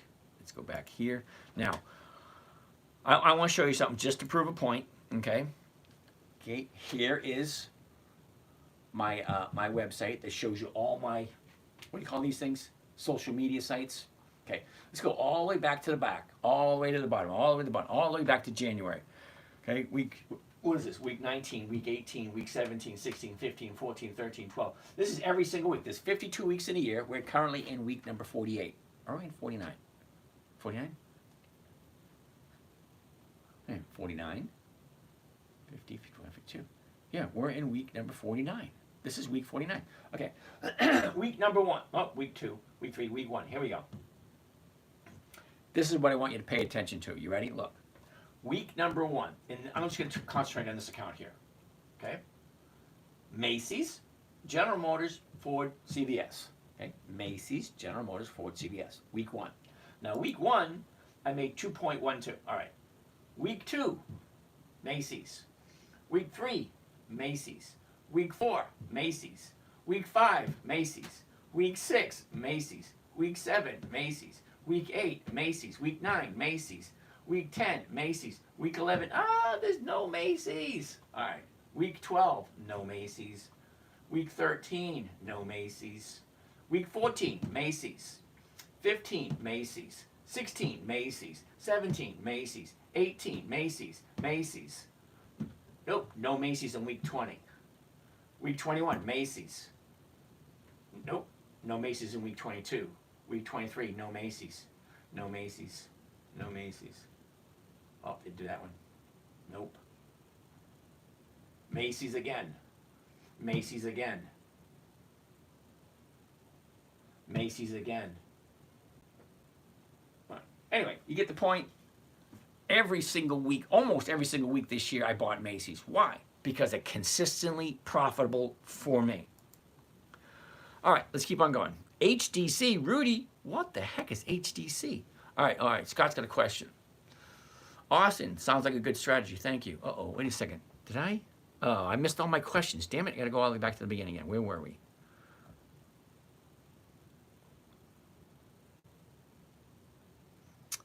Simone is here.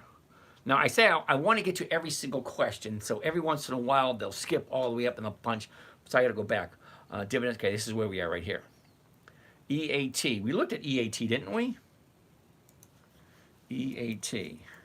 Yeah, no. Walgreens, Kohl's, we did those already. Support 79 did that one. Dollar General, Earners, Cummings, Wood If is a massive drop. Vlad, I really honestly, Vlad, you've been here long enough, okay?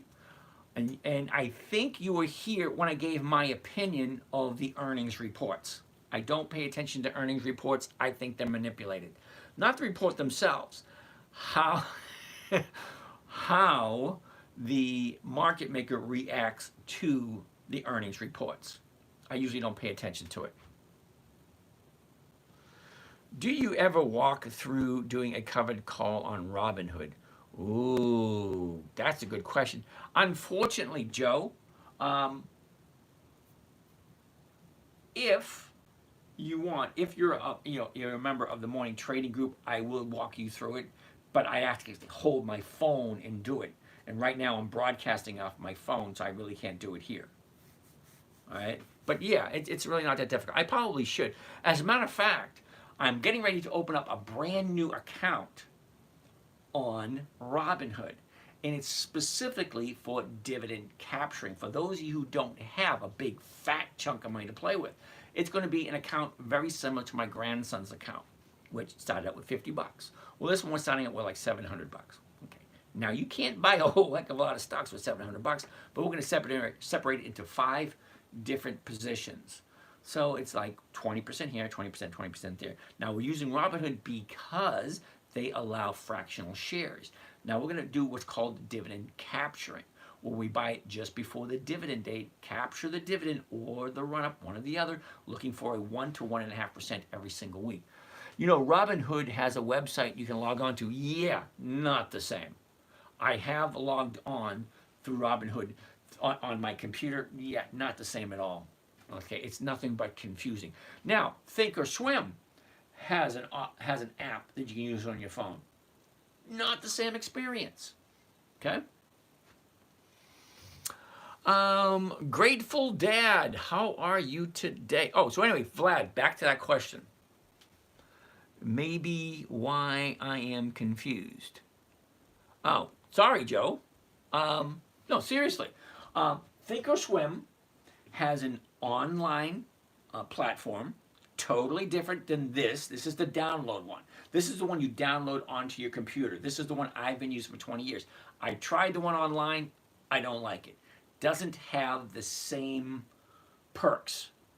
Okay? I've also tried Thinkorswim on my phone. Ooh, I don't like that one either. It's too congested. All that. No, don't do it. Robinhood, same thing. On your phone, it's simple. Click, click, click. You're done. On the big screen, not the same. I was using their website and have been confused, so that's probably why. Yeah, Joe. Now, Joe, I'm going to apologize because I don't know 100% if you're not a member of the trading group or not, so I don't know. But I am going to go. Probably going to start shooting this week. Do a couple practice shoots, and then I'll throw up another TikTok channel specifically for dividend capturing for those just starting out and don't have a lot of money to play with. Because there are a lot of people out there that are like that. Now, for my grandson, okay, he's 4 years old. He's got no money. So me, the ex-wife, my kids, my son and my daughter-in-law, and then her family. Okay, so we're going to take our spare change, 5 cents here, 25 cents there, $1.89. The change you have in your pocket. We're going to throw it into a jar at the end of every week. We throw it into his account.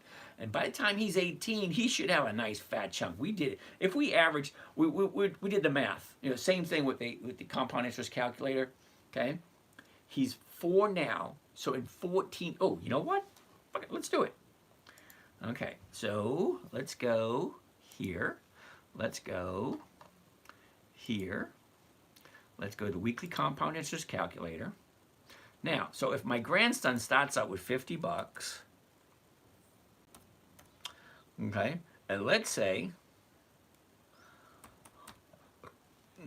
between the 6 of us, so there's me, my ex-wife, my son, my daughter-in-law, her mother, her father. So that's 6 of us, 6 adults. Let's say, hypothetically, we all take our change and throw it into a jar at the end of the week. Let's say it's $5.79 a week. $5.79 a week.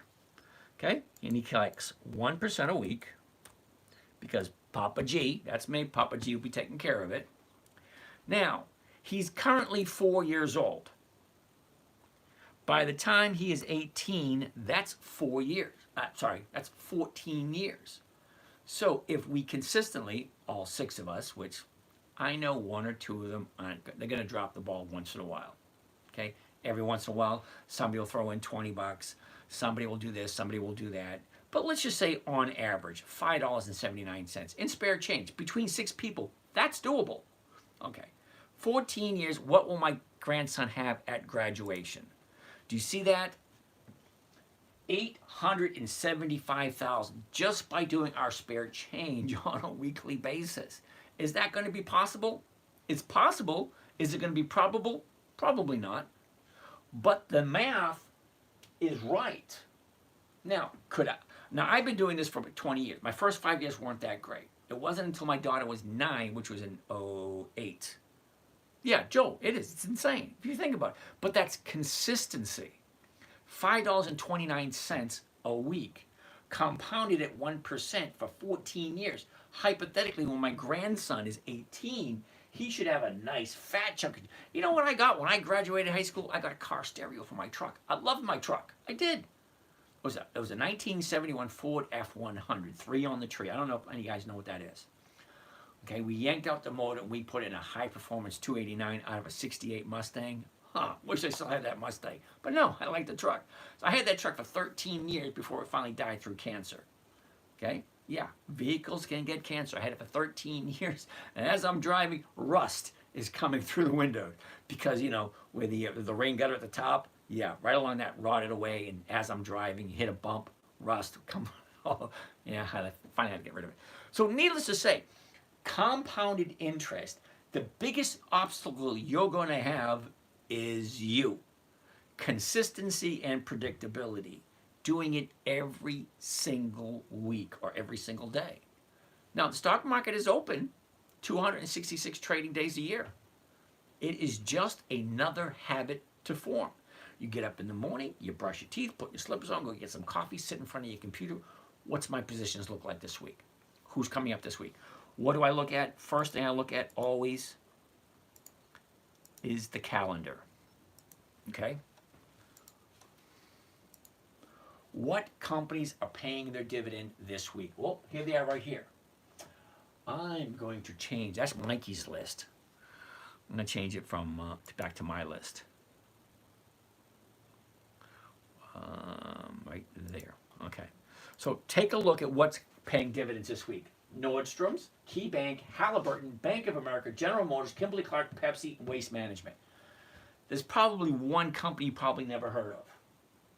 Probably Kimberly-Clark. But they're a dividend king. They've been in business for over 100 years. Okay? But look at next week. UNP, Occidental Petroleum, VFC, MPW, Albemarle, Devon Energy, Macy's, Seagate, Walmart, T. Rowe Price. These are the companies that I look at. There's a huge difference between what you guys want me to look at. Because every night you guys give me stocks to look at. Look at them all. This is just last night and the night before. Okay. This night we only have 8 so far. And we still have about 100 questions to go to. And we're almost at 11. So I got to keep going, get back to some of these questions. So Vlad, if there is a massive drop with Dollar General, okay, DG, Dollar General, okay, the low of the year is right here at 72. It's currently at 79 on an upward trend. Okay, so if they don't hit their mark and they do pull back, do I really care? Remember rule number 1, I got 5 rules. So if you guys didn't know, for those that you new here, all right, I have this trading strategy came about when my 9-year-old daughter, when she was 9, she'd jump up my lap and said, "Daddy, can you teach me what you're doing?" I said, "Okay, let me figure it out." So how do you create a trading strategy for a 9-year-old?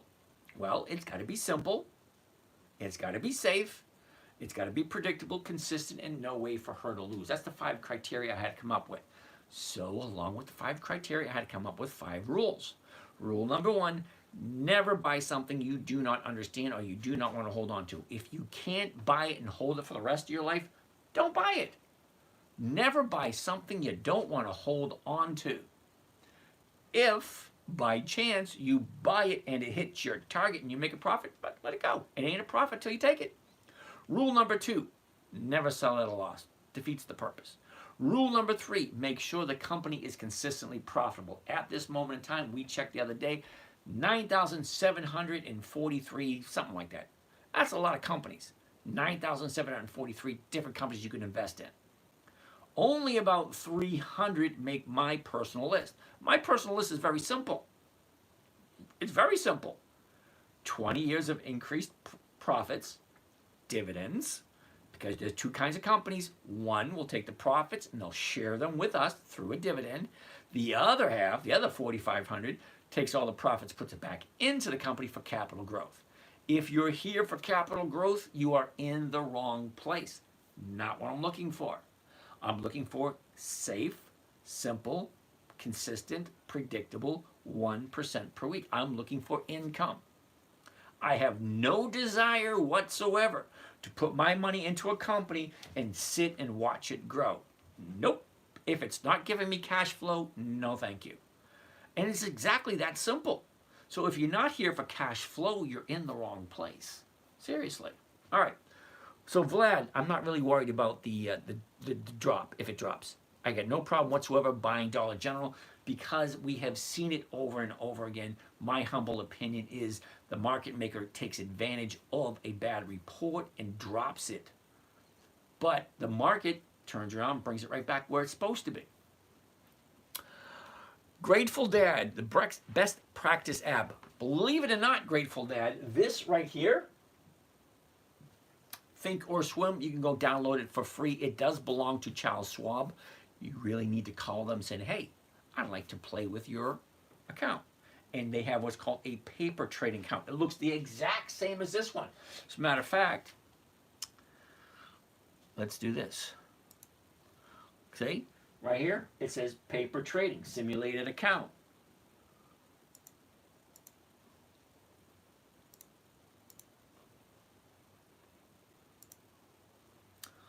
This one does not say it because this one is a real account, okay? This one does not say it because this is a real account also, okay? I have 6 different accounts, and yes, I've been trading for 20 years, and yes, I still have a paper trading account. Because I do make mistakes, and I always want to take a look at new trading strategies. Okay, I find a strategy, I want to play with it for a while before I put real money into it. So, best trading app, I like this one. Now, I wrote a book 15 years ago, Choosing the Right Trading Platform. It's still available on, what do you call that damn thing? Amazon? But I wrote it 15 years ago. Some of those platforms aren't available anymore. Okay, I probably should update it. La, la, la, la, la. Pizza Joe, neither do my kids. Simone, how are you today? Chris, we already looked at Walgreens. Chris Beauregard, please. I have no idea what that means. Joel, what about Bank of America? BAC.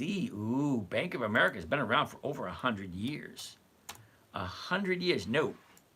Okay, look where it is. The high of the year right there, 3 days to the downside. I'm thinking 3 weeks before she gets to a bottom and turns around. Okay. S-turn. Several ETFs already do this covered call writing. For example, QYLD, hell no. XYLD, double hell no. RYLD, no. No, no, and no. Do you want to know why? So, just for the fun of it, let's take a look at this. I hope you have your TV set up so that you can actually see this. Because I don't know how to change this to night vision so it's dark and you can actually see it. But let's put in QYLD. QYLD.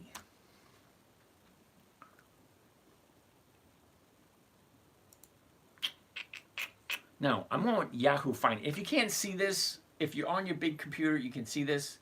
Okay, QYLD pays 11.61% for the year. You're going to invest your money in QYLD, they're going to give you 11.61%. If you're okay with that, great. Let's take a look at XYLD. XYLD. XYLD is paying 9.3%. Okay. RYLD.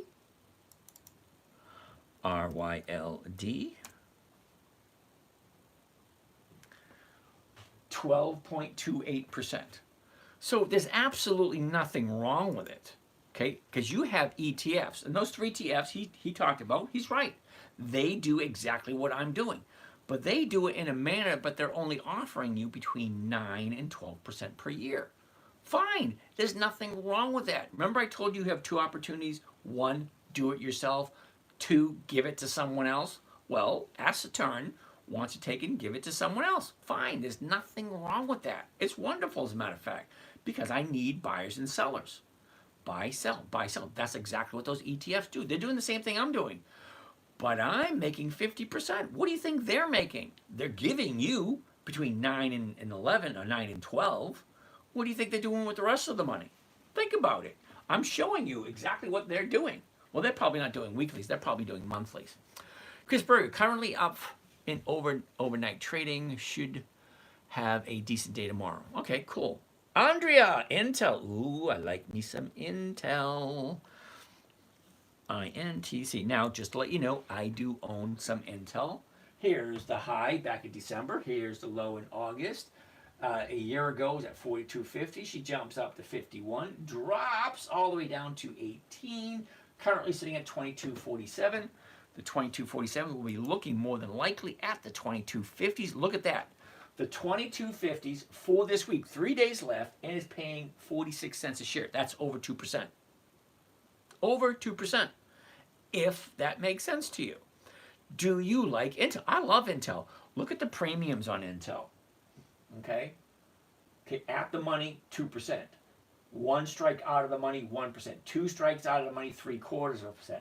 Three strikes out of the money, just a little under 0.5%. Four strikes out of the money, you're still bringing in something. I like consistently getting something. Even if it goes against me, if the stock goes down and I got to sell an option 3 or 4 strikes out of money, at least I'm bringing in something. Now, we looked at Energy Transfer. 3 strikes out of the money, you're getting 0. There are a couple companies, 2 or 3 strikes out of the money, you're getting nothing. So I don't do Energy Transfer anymore, but I like Intel. Let's take a look. Unfortunately, it's going to be one of those ones. See this? See, here's your 30-day high. It's dropping. Until it turns around and finds a new bottom, it's going to be on our waiting list.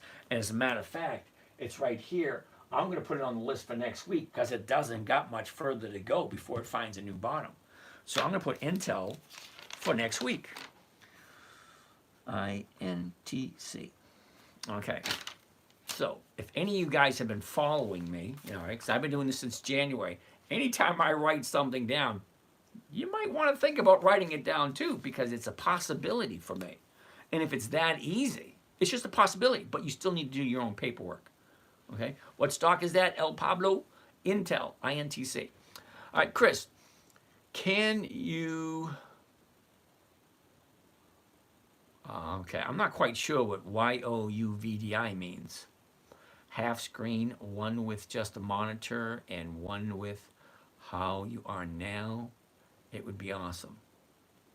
Chris, you're under the assumption that I know what I'm doing here. Nope. I know how to broadcast using OBS. Okay? OBS, okay, which is, this is live on YouTube. That's through OBS, broadcast service. They actually have software where I can upload to all the different websites. If I knew how to do that, I would do that. But no, I got 7 cameras going. Well, today I only got 5 cameras because those 2 are being finicky, so I'm not using those 2. If I knew how to do that, I wouldn't have 5 cameras. Sweetie Swag over here on YouTube, cool beans.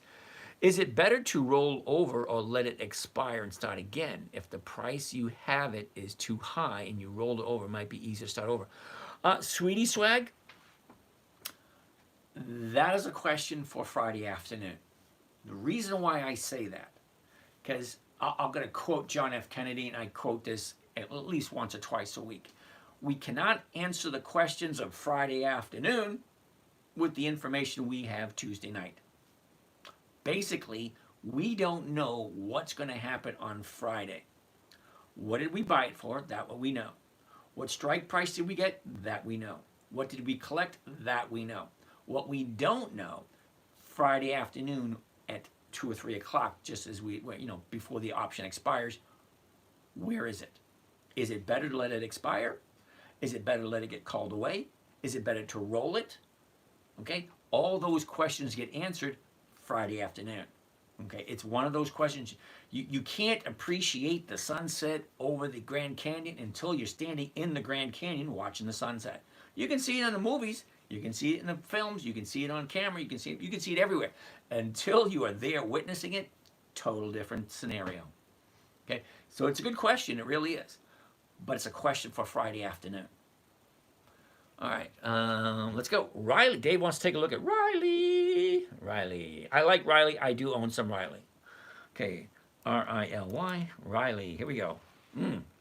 Riley's in a downturn also. Same thing, Dave. Sorry. Now, I do have some Riley, okay? But look, we got 2 days to the downside, Monday and Tuesday. Again, this is something we're going to keep our eye on. Riley for next week. Okay. Jim, the polar bear, LFG. What the heck is LFG? LFG. No options, no thank you. XRP, no. Okay, Jimmy Maslar. XRP is not a dividend stock. All right. Lulu does not have 20 years of dividends. Nice. Alex, glad you like it.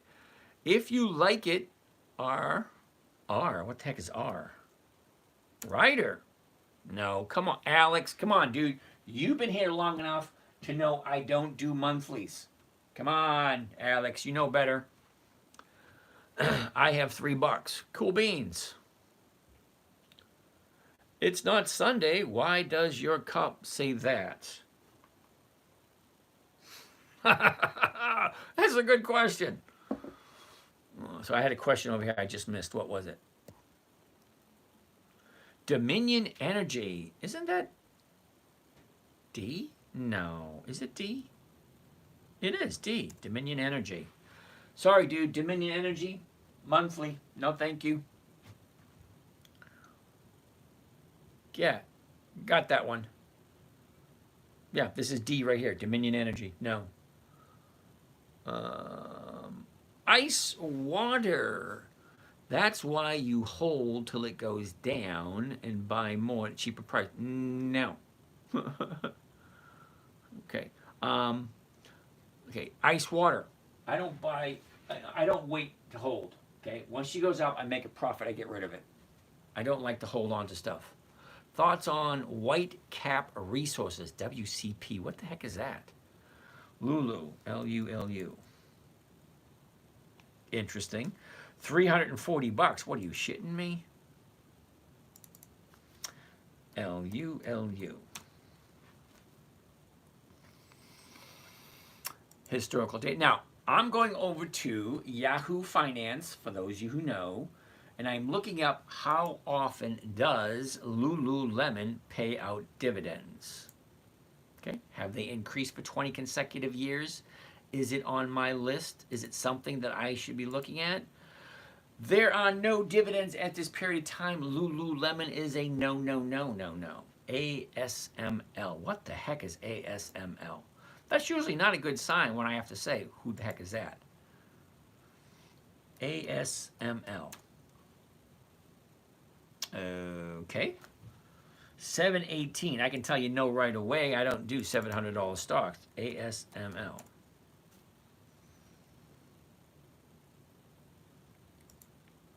All right, we'll take a look at the dividends. 7, 8, 9, 10, 11, 12, 13, 14, 15, 16, 17, 18, 19, 20, 21, 22. Okay. Wow. Okay, so they started out in 07. 07. That's not quite 20 years, but not bad. Okay, 284 was the first dividend. The second one was 37 cents. That would put a sour taste in my mouth. Think about it. If you buy a company, a stock, and the very first dividend you collect is $2.84, cool. The second dividend you collect is 37 cents, I would be a little unhappy. But wait, it gets worse. The third dividend is 27 cents. So it's consistently going down. Okay, 28, 54, 59, 11. Okay, 59, then goes to 11.87. Cool, but then it drops down to 71. Up, down, up, down. Yeah, no thank you. Okay, couple of reasons. Reason number one, out of my price range. Reason number two, no consistency on the dividend. What does your shirt mean anyway? Alex, what does my shirt mean? That's a no. Most people, okay. ASML, that's a no. What the hell are you thinking? Basically, you're putting your money into something that's a piece of crap, in my opinion. Lululemon doesn't have earnings. If you're expecting to get weekly cash flow for something like Lululemon and they don't have dividends, that's a no. What the hell are you thinking? I'm saying hi to someone, I can't read that. Sophia! Daniels, how are you today? All right, so let's keep on going. Lulu's a no. ASML is a no. WCP, never heard of it. More than likely, it's going to be a no. WCP. That's a no. See, it's exactly what it means. What does my shirt mean? WCP? That's a no. Cintas. Cintas. Oh, CTAS. CTAS. Okay, here it comes again, Alex. You ready? Monthly options? That's a no. Simple, right? It's a no. It means a no. All right. How do I get rich, brother?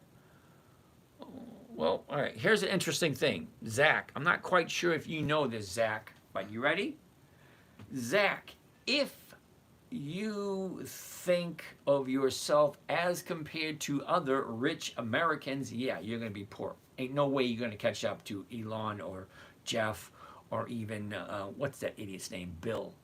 Ain't no way you're going to catch up to them. However, it depends on how you define the word rich. In 1970s, there used to be a TV show called Kung Fu with David Carradine. Okay, he played a character called Kwai Chang Caine, some Shaolin priest. Anyway, one of the famous lines that I like a lot is, with plenty of work, plenty of food, and a place to rest my head, one is already rich. It depends on your definition. If you're going to continue to compare yourself to other people who have more than you, you're never going to get there. If you think of where you are and you're grateful for what you have, you're already rich. Because you may not know this, but $34,000 a year salary, you are richer than more than 70% of the people on the planet. The planet, at $34,000 a year, you're richer than 70% of the people on the planet. Not here in the United States. We're a little bit different. But it depends on what you compare yourself to. If you're always comparing yourself to rich people, you ain't never going to get there. Thoughts on WCP? No. I already said no to that one. And I asked you very politely. I did. I was very nice about it.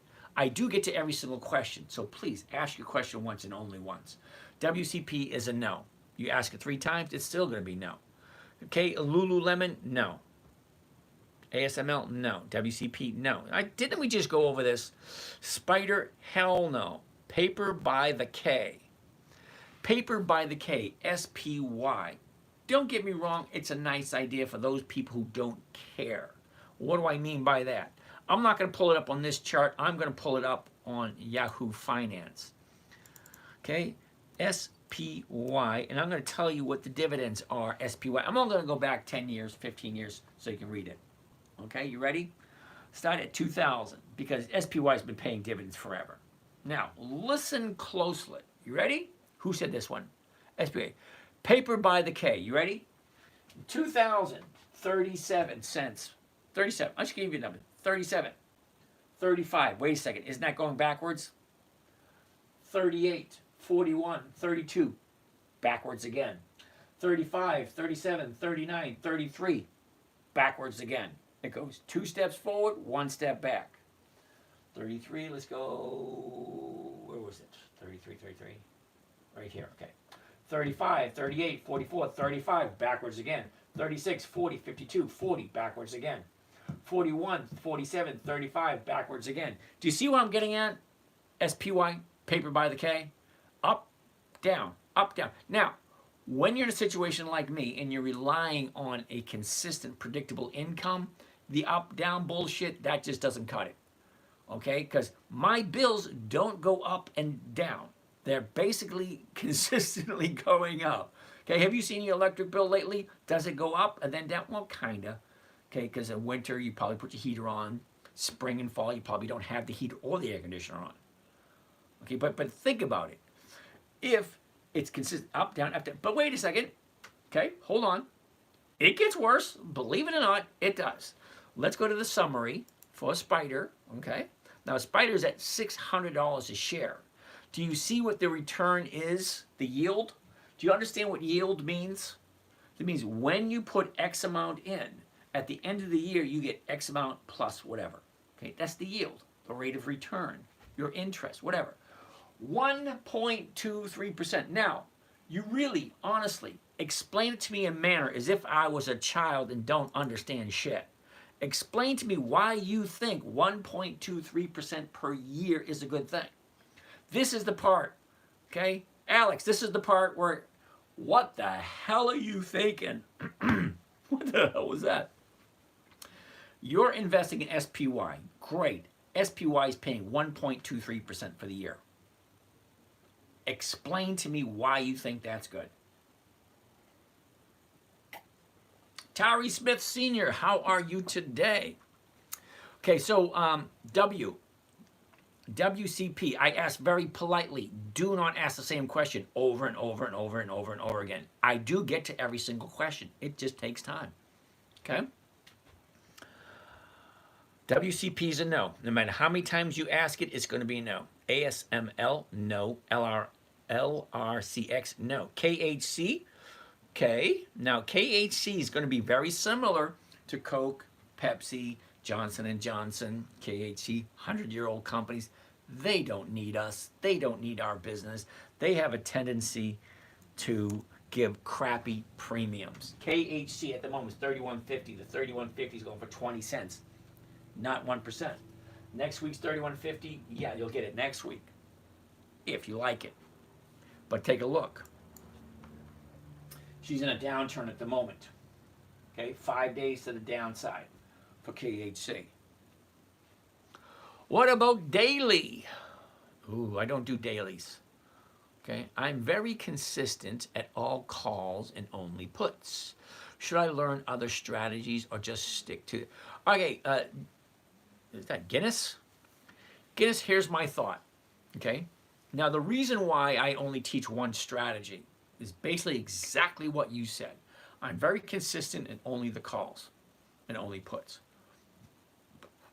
Learn a strategy, get good at it, and then bring another strategy in. The strategy I'm teaching you here, covered calls. What broker are you using? Joshua, this is Think or Swim, and it is offered through Charles Schwab. Okay? Find a strategy, perfect it, add more to it. Now, the reason why I only teach one strategy here, the covered call against dividend stocks just before the dividend is paid, it's simple, it's easy, it's predictable. And it gets you somewhere around 50% per year. Once you perfect that, yeah, then start adding other ones to it. Because you have the cash secured put, that will add a little bit more to it. Then you have spreads. You get the calendar spread. You get the regular, you get credit spread, a debit spread. A lot of other different trading strategies out there. Don't learn them all at once. Go slowly. Learn them one at a time. Add them as you get better at them. Thank you for your service, Frankenstein. What time frame? Joshua, you got to be a little more specific at what time frame, because I have no idea what you mean by that. I mean, I know you're talking about time frame. I know what a frame is. I know what time is. I know how to put them all together. But what in specifically are you asking time frame? What do you mean? All right, WPC, blah, blah, blah, blah, blah, blah, blah, blah. How to find weekly. Jim Sullivan, how are you today? Very simple, Jim. Okay, very simple. Well, actually, it's really not that simple, because if you are not qualified to trade options, you will not see them. Because you actually have to apply to get a level 1 or a level 2 trading. Because right now, buying stocks, as long as you're 18, you can buy stocks. What time frame are you using?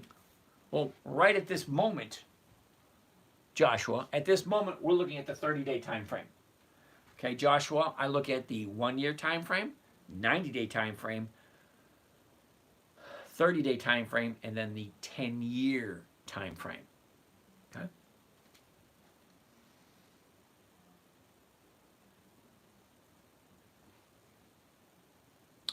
Interesting. Where were we? How to find weeklies. Oh, cool. As I was saying, if you're not approved for options, you will not see them. Okay, you have to read the book, standardize. No, wait, the risk characteristic. Wait a minute, the risks of Risk and Characteristics of Standardized Options. It's a book. You got to read it. You got to agree with everything. Once you do, then you can qualify for level 1. Okay, and then you get to, takes a while, then you can qualify for level 2. There used to be 5 levels, now there's only 3. Okay, I used to be at level 5, now I'm at a level 3 because they got rid of the other level. Oh, cool, what is that? That was funny. I don't know who said that, but thanks. Anyway, so once you're approved for options, Andy, what do you think about Fidelity Fund 2024? Currently yield 14% fee. Okay, yeah, sorry. 14%, dude, that's no. How'd you like that for an answer? No. What do I think it? 14% a year? No. I make 1% a week. 1% a week is 52% a year. Why? Why would I put my money into something that's paying 14%, giving my money to someone else? Do you really think they're only making 14% in that fund? Okay, I'm showing you how to make 1% a week. That's 52% per year, compounded to 62%, roughly. Okay? Now, why would you put your money in something that's 14%? Nothing wrong with it, because investing's not for everybody. Okay, if you want to give your money to someone else and you think 14% is good, fine, awesome. Not for me, not here. Okay, so back to Jim. How do you find weeklies? Once you qualify for options, then you will be able to see the option chain. Option chain is, what is the option? This here is a weekly option. 6 December, that's this Friday. 13 December, that's next Friday. 20 December, that's 2 Fridays away. 27 December, 3 Fridays away. Okay?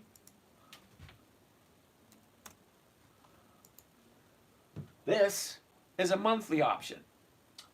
20 December, 17 January, 21 March, 20 June, so on and so forth. Monthly.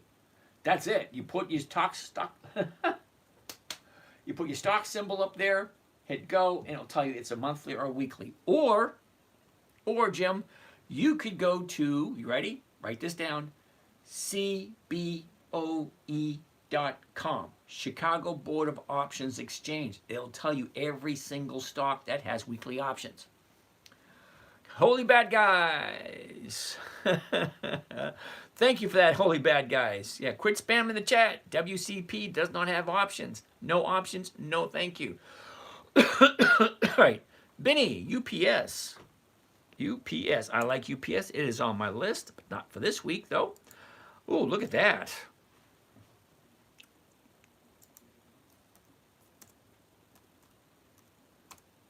Okay, UPS is going to be a no for this week. Take a look at the drop.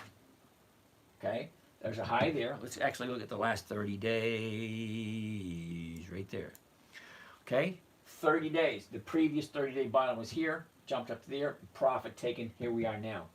Now, UPS is officially on my list to take a look at tomorrow, the next day, and the next day, because it is going to find a bottom eventually. Once it finds the bottom, it will turn around and go back up again, because that's all stocks do. They go up, they go down, they go up. If you like a company, I like UPS. I will take a look at it tomorrow. I will look at it the next day. Is it going to turn around? Where's the bottom? Where's Waldo? Where in the world is Carmen Sandiego? Well, they're going to show up pretty soon, next day, tomorrow or the next day. So there's no sense even looking at the numbers because it's in a downturn. So I'm going to put UPS for next week. All righty. Next, here we go. Secretariat. That X drop was 100% due to Trump's voicing his opinion that he's against the acquisition of X. Okay, well, who is buying? Noli Asnan, how are you today? So who's buying U.S. Steel? I don't know. Frankenstein, Tuesday, I have no idea what that means. How much significance do you pay to external factors, for example, pending sale? Don't pay attention to it at all. Okay, I'll give a perfect example. Macy's had four buyouts offers this year. Buyout number 1, I think the stock was at 22 bucks at the time. Do I day trade? No, I do not. I buy on Monday, I sell on Friday. Tuesday, Wednesday, Thursday, I just take a look at my accounts and see where they are. I don't do a lot of trading on Tuesday, Wednesdays, and Thursdays. Okay?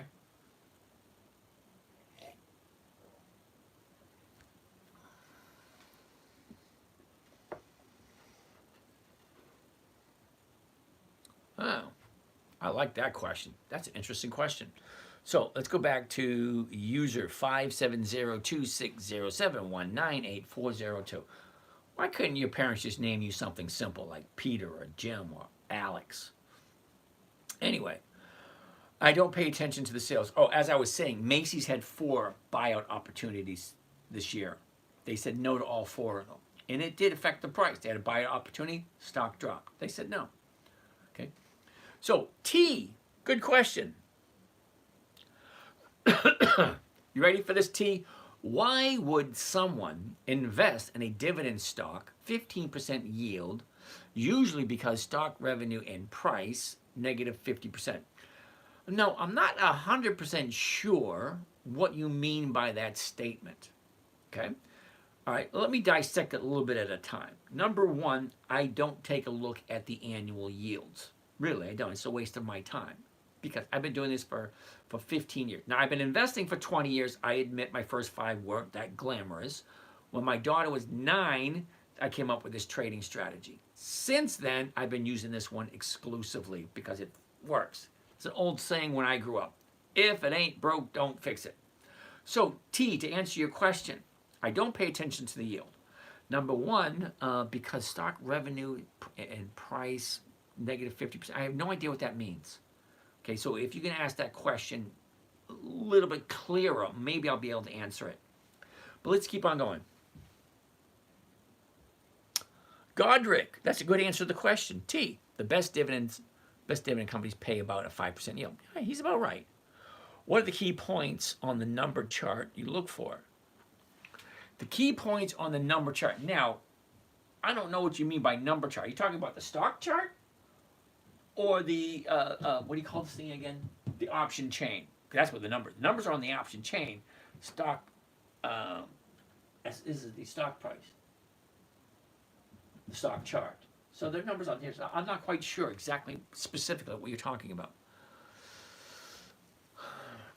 Rich Bruner, you're late. Yes, your wife was talking bad about you. I think he said stock price growth and don't pay a dividend. Okay, I'm not quite sure, but I kind of hoping he asked the question better. Godric, thank you for that. Light up 2 more gifts to swap gifts in your gift gallery. I have no idea what that means.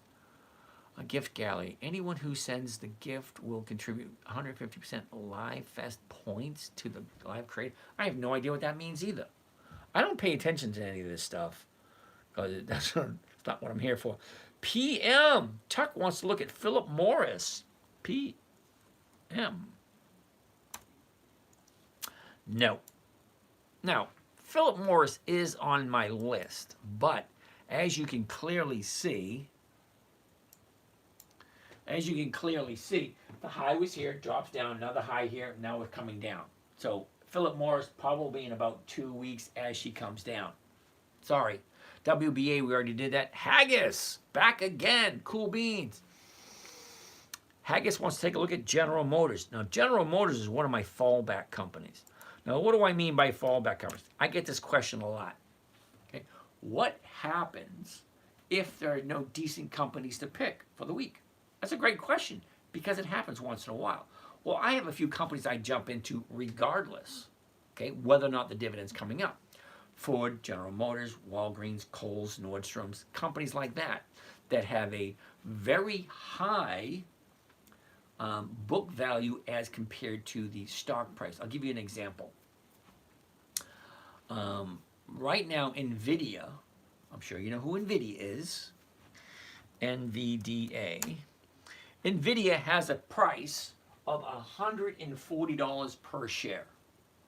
The book value for NVIDIA is a $1.74.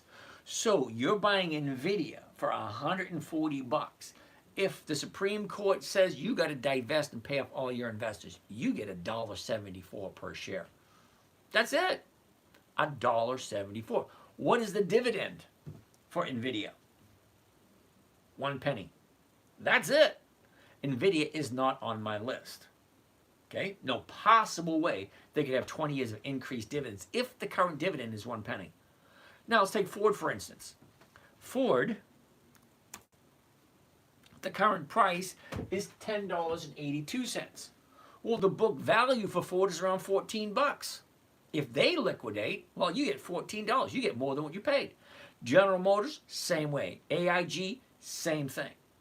Okay, I have what's called stable stocks. If I have nothing else to invest in, I will invest in one of those, where the book value is higher than the current stock price, and they consistently increase their dividends.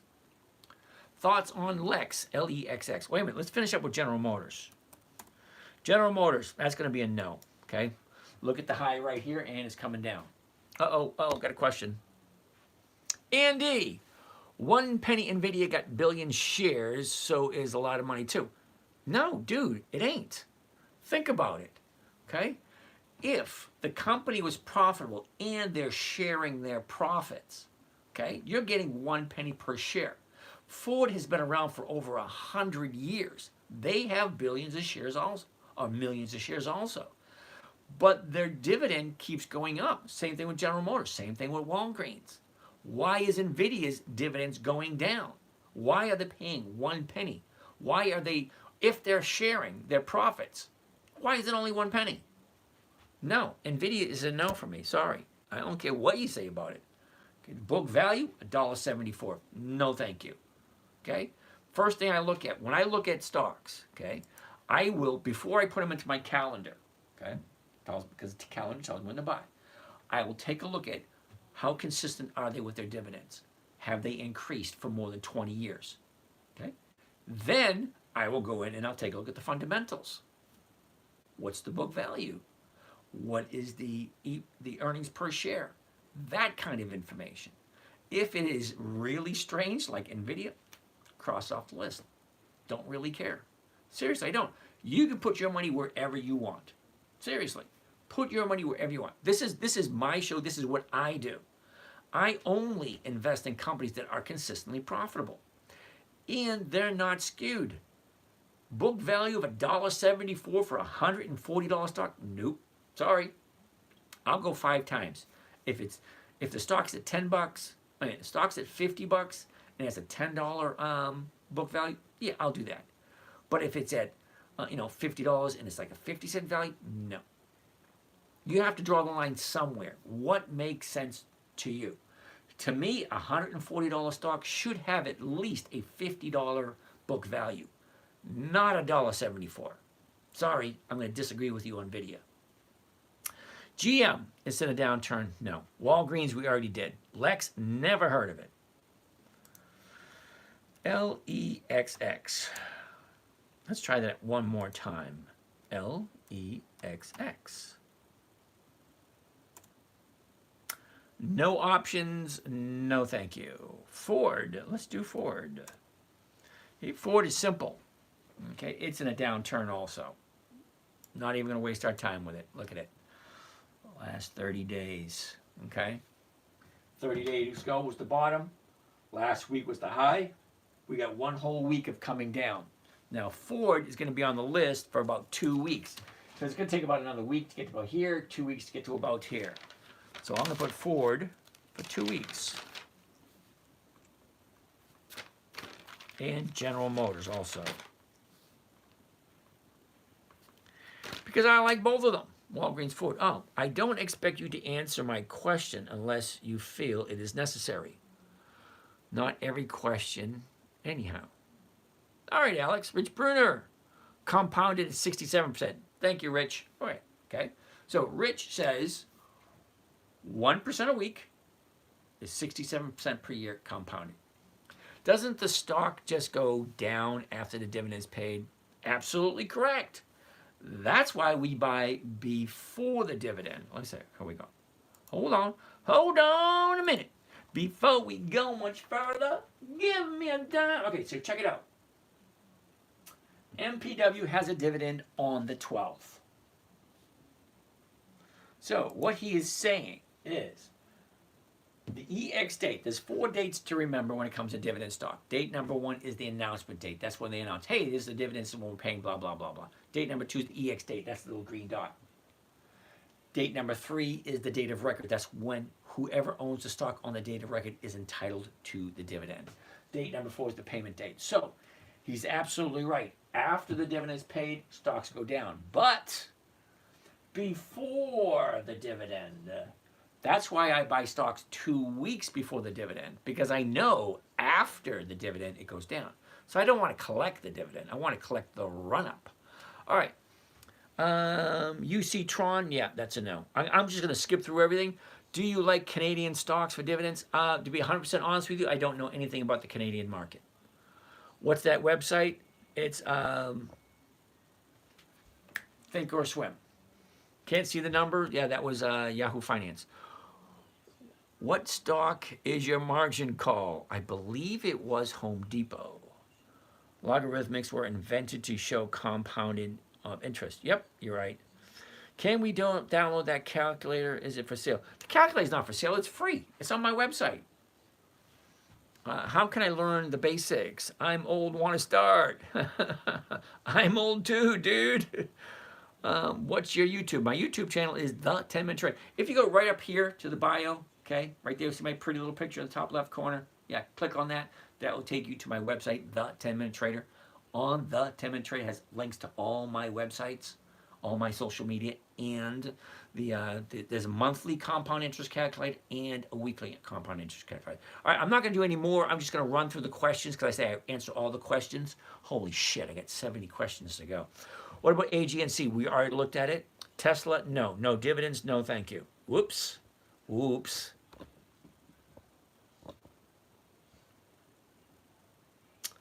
Uh-oh. Oh, wow. I missed, okay, AGNC. We already looked at AGNC. I forget what the answer was. Tesla, no. No dividends, no thank you. What's your favorite dividend and what one pays the best percentage? Okay, Hamza. Okay, I appreciate the question. Number 1, I don't look at the percentage rates, what they pay. To me, it's oblivious. What I'm looking for is consistency with the increase of the dividend. If they're consistently increasing the dividend, that means they are consistently profitable. What's my favorites? Nordstrom's, Kohl's, Macy's. There was another one. I forget what it was. This appears to be more about making money on the covered call than collecting a dividend. Well, you're absolutely right. The dividend, okay, weekly, not monthly. Got it. You got it. Yeah, okay. Okay, X-Turn. Is that how you put it? X-Turn? I'm not looking to collect the dividend. See the green dots? Those are the dividend dates. That's when the dividend is being paid. So if you own the stock before this date, you collect the dividend. However, when you collect the dividend on the dividend date, the stock has a tendency to go down. But before the dividend, okay, especially 2 weeks before the dividend, the stock has a tendency to go up. So if I use a good quality dividend stock company that consistently increases their dividends, number 1, absolute worst case scenario, if and when, it's not an if, it's when the stock goes down, I'm still getting a higher and higher dividend every single year. That's the main reason for the 20 years of increased dividends. Also, 20 years of profitability tells me the company's being run well. That makes sense to me. I'm not looking to collect the dividend because by collecting the dividend, the stock price goes down. I'm not looking to do that. I'm looking to get them. Okay, Utah, J, AGNC, we already looked at that one. PSEC is a no. XRP is not a dividend stock. Amazon, no dividends, no thank you. ACHR, no. Let's go, Austin. Great stuff, glad to like it. All right, Francisco, don't send me your number here. Okay, you know what? I'm going to write it down. I'll give you a buzz in like 2 minutes. Hold on, because I'm getting ready to sign off. It's 11:32. I'm just going to go through the rest of the questions. Like I told you, I always answer every single question before I sign off. So I'm not going to look at any more stocks. I'm just going to answer questions. Francis, give me a second. Don't put your number here, dude, because you're going to have people calling you other than me. 13.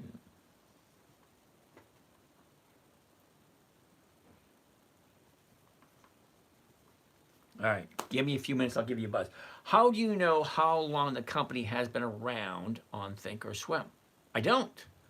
Chris, if I'm looking at Dividend Kings, Dividend Kings have 5 decades of increased dividends. That means they are at least 50 years old. Dividend Aristocrats, Dividend Champions, Dividend Contenders. 20 years of increased dividends, they are at least 20 years old. You can't have 20 years of increased dividends if you're 5 years old. Okay? 20 years of increased dividends means the company is a minimum of 20 years old. Most companies don't go past 3 to 5 years. Okay, that's why I want 20 years. Thoughts on SPY dividends? No. Okay. All right, Hamza, take a look at the, seriously, go to a financial website. Yahoo Finance, Google Finance, go to any financial website that gives you information. Take a look at the dividends that Spiders has paid over the last 10, 15, 20 years. They go up, they go down, they go up, they go down, they go up, no consistency whatsoever. And then take a look at the current yield. The current yield on Spiders is about 0.6. That's just a little over 0.5%. Big Mileback, big boy Mark. I'm assuming you want me to call you too. Give me a second. I'll write that one down. 801 518 1271. Now, usually people don't put the number here. They usually send me a text with their number. Sounds like a good strategy. Austin, I'm glad you approve. Scott LG, if an option doesn't close, should I keep the shares or keep rolling the calls? Again, Scott, that is a question for a Friday afternoon. All right? Now, options have an expiration date. They always expire. Friday afternoon is when I take a look. Is it better for me to let it expire? Is it better for me to let it get called away? Is it better for me to roll it forward? There's a lot of different questions, a lot of different unanswered questions that happen on a Friday afternoon. HDC, no idea who they are. Guidance, hey James, thanks for the explanation. How if we don't like that company, for example, Kohl's or Macy's? I have no idea specifically, Guidance, what you're talking about specifically. I like Macy's and I like Kohl's. Both of them give me over 1%. Happy Tuesday, yay! How much capital are you using on each 1% week? 98% of all my money is invested at all times, Brandon. Reason being, I believe in the U.S. economy, okay? I go down the street, there's people in CVS. I go down the other street, there's people at Walgreens. I go down the other street, there's people at this store, there's people at that store. Friends, neighbors, relatives, the guy down the street, they all work at these big companies. Do I hold long-term? Okay, 7-second degree. My idea of long-term is 30 days. Summarize real quick. I came in late. Sounded good. Espresso coffee. You ready? Here we go. I invest in dividend stocks, specifically dividend stocks that have 20 years or more increased dividends to their shareholders. These are the Dividend Kings, Dividend Champions, Dividend Aristocrats, Dividend Contenders, Warren Buffett's list. Between those five lists, you have about 300 companies that are consistently profitable. Now, I invest just before 2 weeks before the dividend is paid because stocks have a tendency to increase just before the week of the dividend. Now, after the dividend is paid, stocks have a tendency to go down. So if you jump in before 2 weeks before the dividend, using a safe, predictable, consistent 1% per week strategy called the covered call, you buy the stock just before the dividend is paid. You sell it at the exact same price you bought it for. You collect a premium. The premium is usually more than 1%. That comes to more than 50% per year. Hopefully that was good. Okay, Austin, people saying thanks and they appreciate your information, trying to help out with their money. Austin, thank you. Ooh, Scott, Win. Jump in tomorrow, ask that same question on Win tomorrow, because we're past 11:30. I want to get to each and every question. How about Trump's media stock? It's not 20 years old. It's going to be a no. Yusuf, how are you? Back again. Cool bean. What if we have Webull? Now, you know what? I took a look at, Sam, Tasty Trade. Do you know, Sam, Tasty Trade, Tom Sosnos, he is the one who created Thinkorswim, okay? He created Thinkorswim. He sold it to TD Ameritrade for an ungodly amount of money. TD Ameritrade got bought out by Charles Schwab. That's why Charles Schwab owns this now, because he bought it from TD Ameritrade, who bought it from Tom Sosnos, who has Tasty Trades. Yeah, Tasty Trades is a great platform, great opportunity. Not as simple as this. I like simplicity. All right, let's keep on going. What else we got? Live Korea, thank you. What is the morning trading group? Ooh, Francis. Francis, I'm going to be calling you in about 5 minutes. Let me sign off and I'll be calling you. The morning trading group is a bunch of guys that get together and we just make trades. Okay, they basically watch everything that I do and then ask whatever questions they need.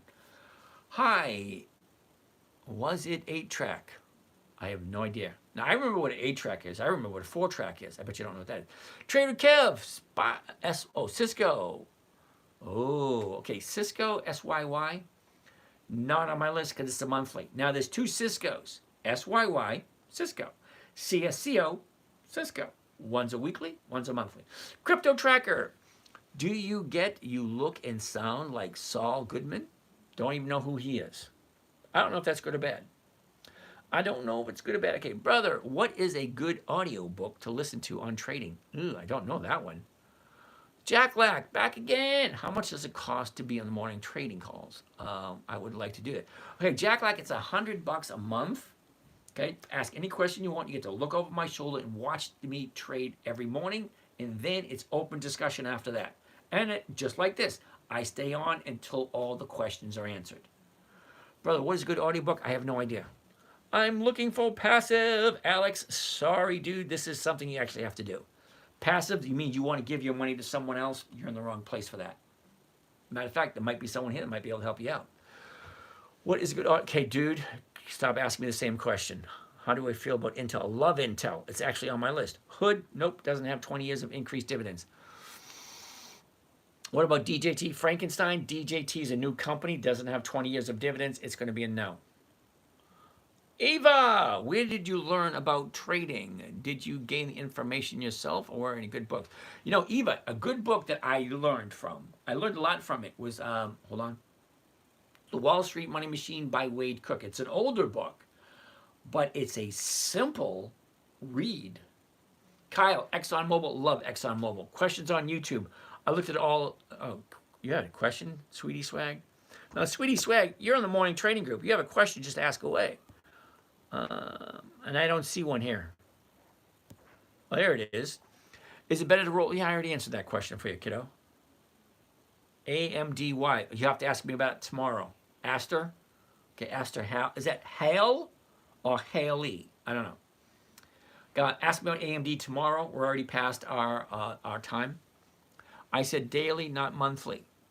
Yeah, I get that. There's very few trading opportunities that are daily, and I don't do those. I don't have that much time. Austin Lopez, LHX. Best to ask me tomorrow on that one. Okay, so daily dividends are generally paid monthly. No, Alex, that's not what I said. Good night, Yosef. You have a good night, too.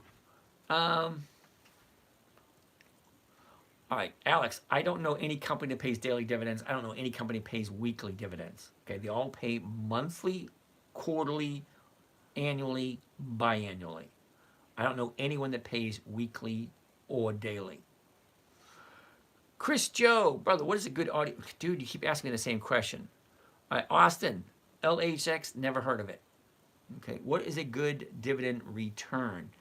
All right, Space Glider, I have no idea what you mean by that. Ali, how are you today? Dude, I'm just getting ready to sign off. Okay, you just got here. I usually finish up at 11:30. I'm just finishing up some questions. I'm sorry that you're late. XRP, hell no. So, Space Glider, what is a good dividend return? Well, it really depends on what it is you're looking for, because everybody's different. I'm looking for 1% a week. Okay, there's no company that offers that. All right, so I have to do it myself. Okay, so it depends on what you want. MPW, Mahatma. I do have MPW, but we're already past time. I'm just answering questions. I'm not going to look at anything, but I do like that company, and I do own some of that one. Austin, MZZ, don't know who that is. But if you ask tomorrow, we'll take a look at it tomorrow.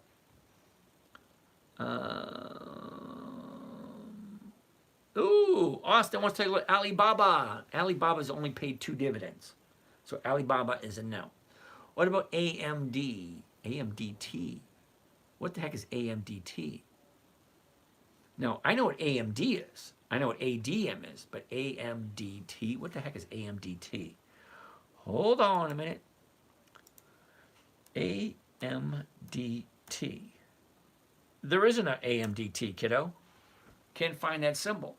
But if you're thinking about advanced micro devices, that's a no. Live. More questions. Uh-oh. All right, going through all these questions. ExxonMobil's on my list. Good question on YouTube. I already did that one. SYY. Okay, that's a no. ExxonMobil, we already looked at that one. Daily, not monthly. That's right. LHX, never heard of it. XRP's a no. MZZ, never heard of it. Alibaba's, they only paid 2 dividends. That's a no. AMD, now ADM is Archer Daniel Midland. That's a yes. AMD, Advanced Micro Devices, that's a no. AMDT, never heard of it. Ooh, Vale. I like Vale, VALE. I traded it once before. I bought Ford for covered call. It wasn't called away, but now below what I paid. What do I do? Come back tomorrow, ask the exact same question. That was an awesome overview. Did you like that one, Laurie? I would like to get on the morning trading group. How much does it cost? It's $100 a month. You stay as long as you want. Ask as many questions as you want. Did you jump on an AVGO? 86. How you doing, man? No, I didn't. Okay, I think I bought a lot of X because the numbers just look good. Manulife was good for me. I have no idea what that is. Walmart is going to be a no. Okay, only because Walmart is actually at the high of the year. Andrea, Vale is at the low of the year, VALE.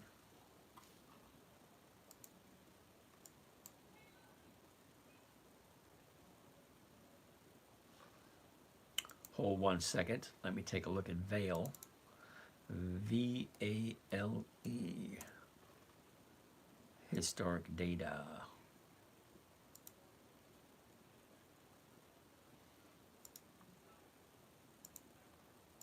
Okay, dividends only. Only 2 dividends? No. Sorry, VALE is going to be a no. It's only paid 2 dividends. Okay, no.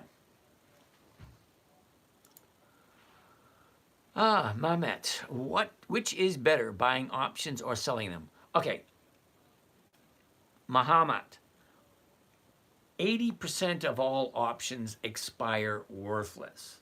80% of all options expire worthless. If you want to buy, you're hoping to be in the 20% group. Me, I don't buy options. I sell them. Okay? Because if 80% is going to expire worthless, I want to be on the winning side.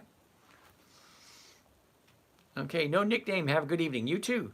Manulife, MFC, never heard of it. Sorry, cowboy. Can you explain how option trades, calls, and puts are filled and executed? Dude, your best bet is to ask that question tomorrow. Thoughts on dollar app? Never heard of it. ACRE dividend? Cami? Never heard of it.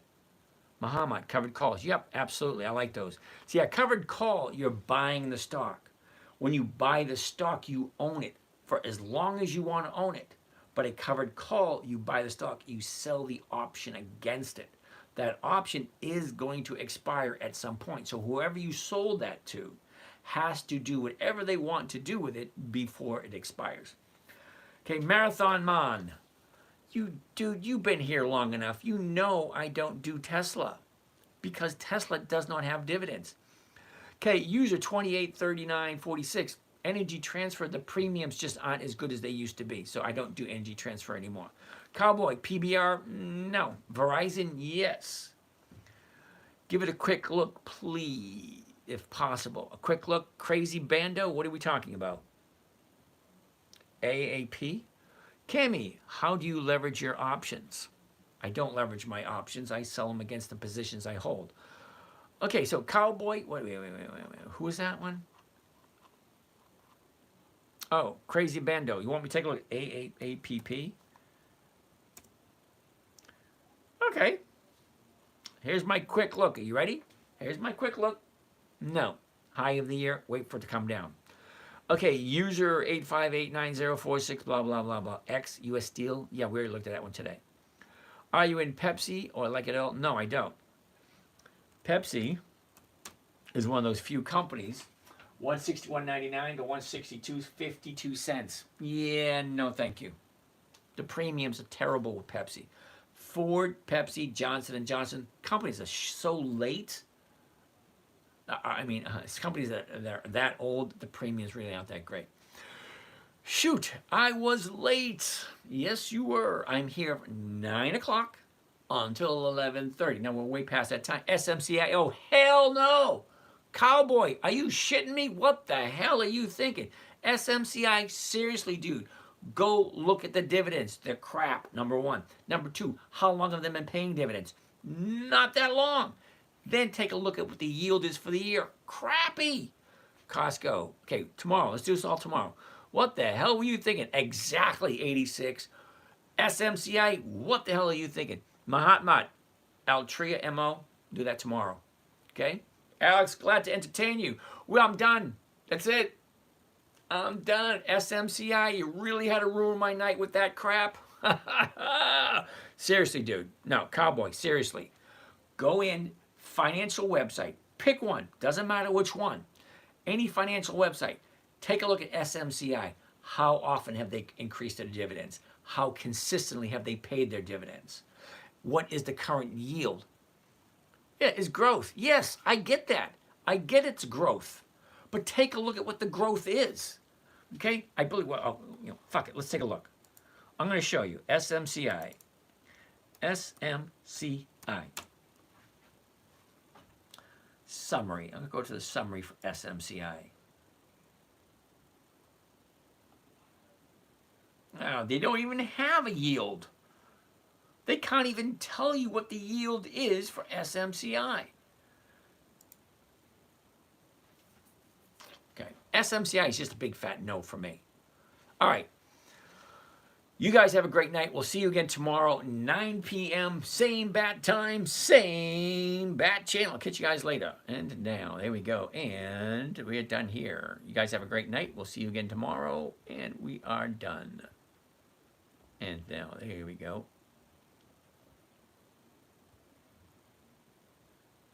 Whatever. Let that do whatever it's got to do. And we're done here. You guys have a great night.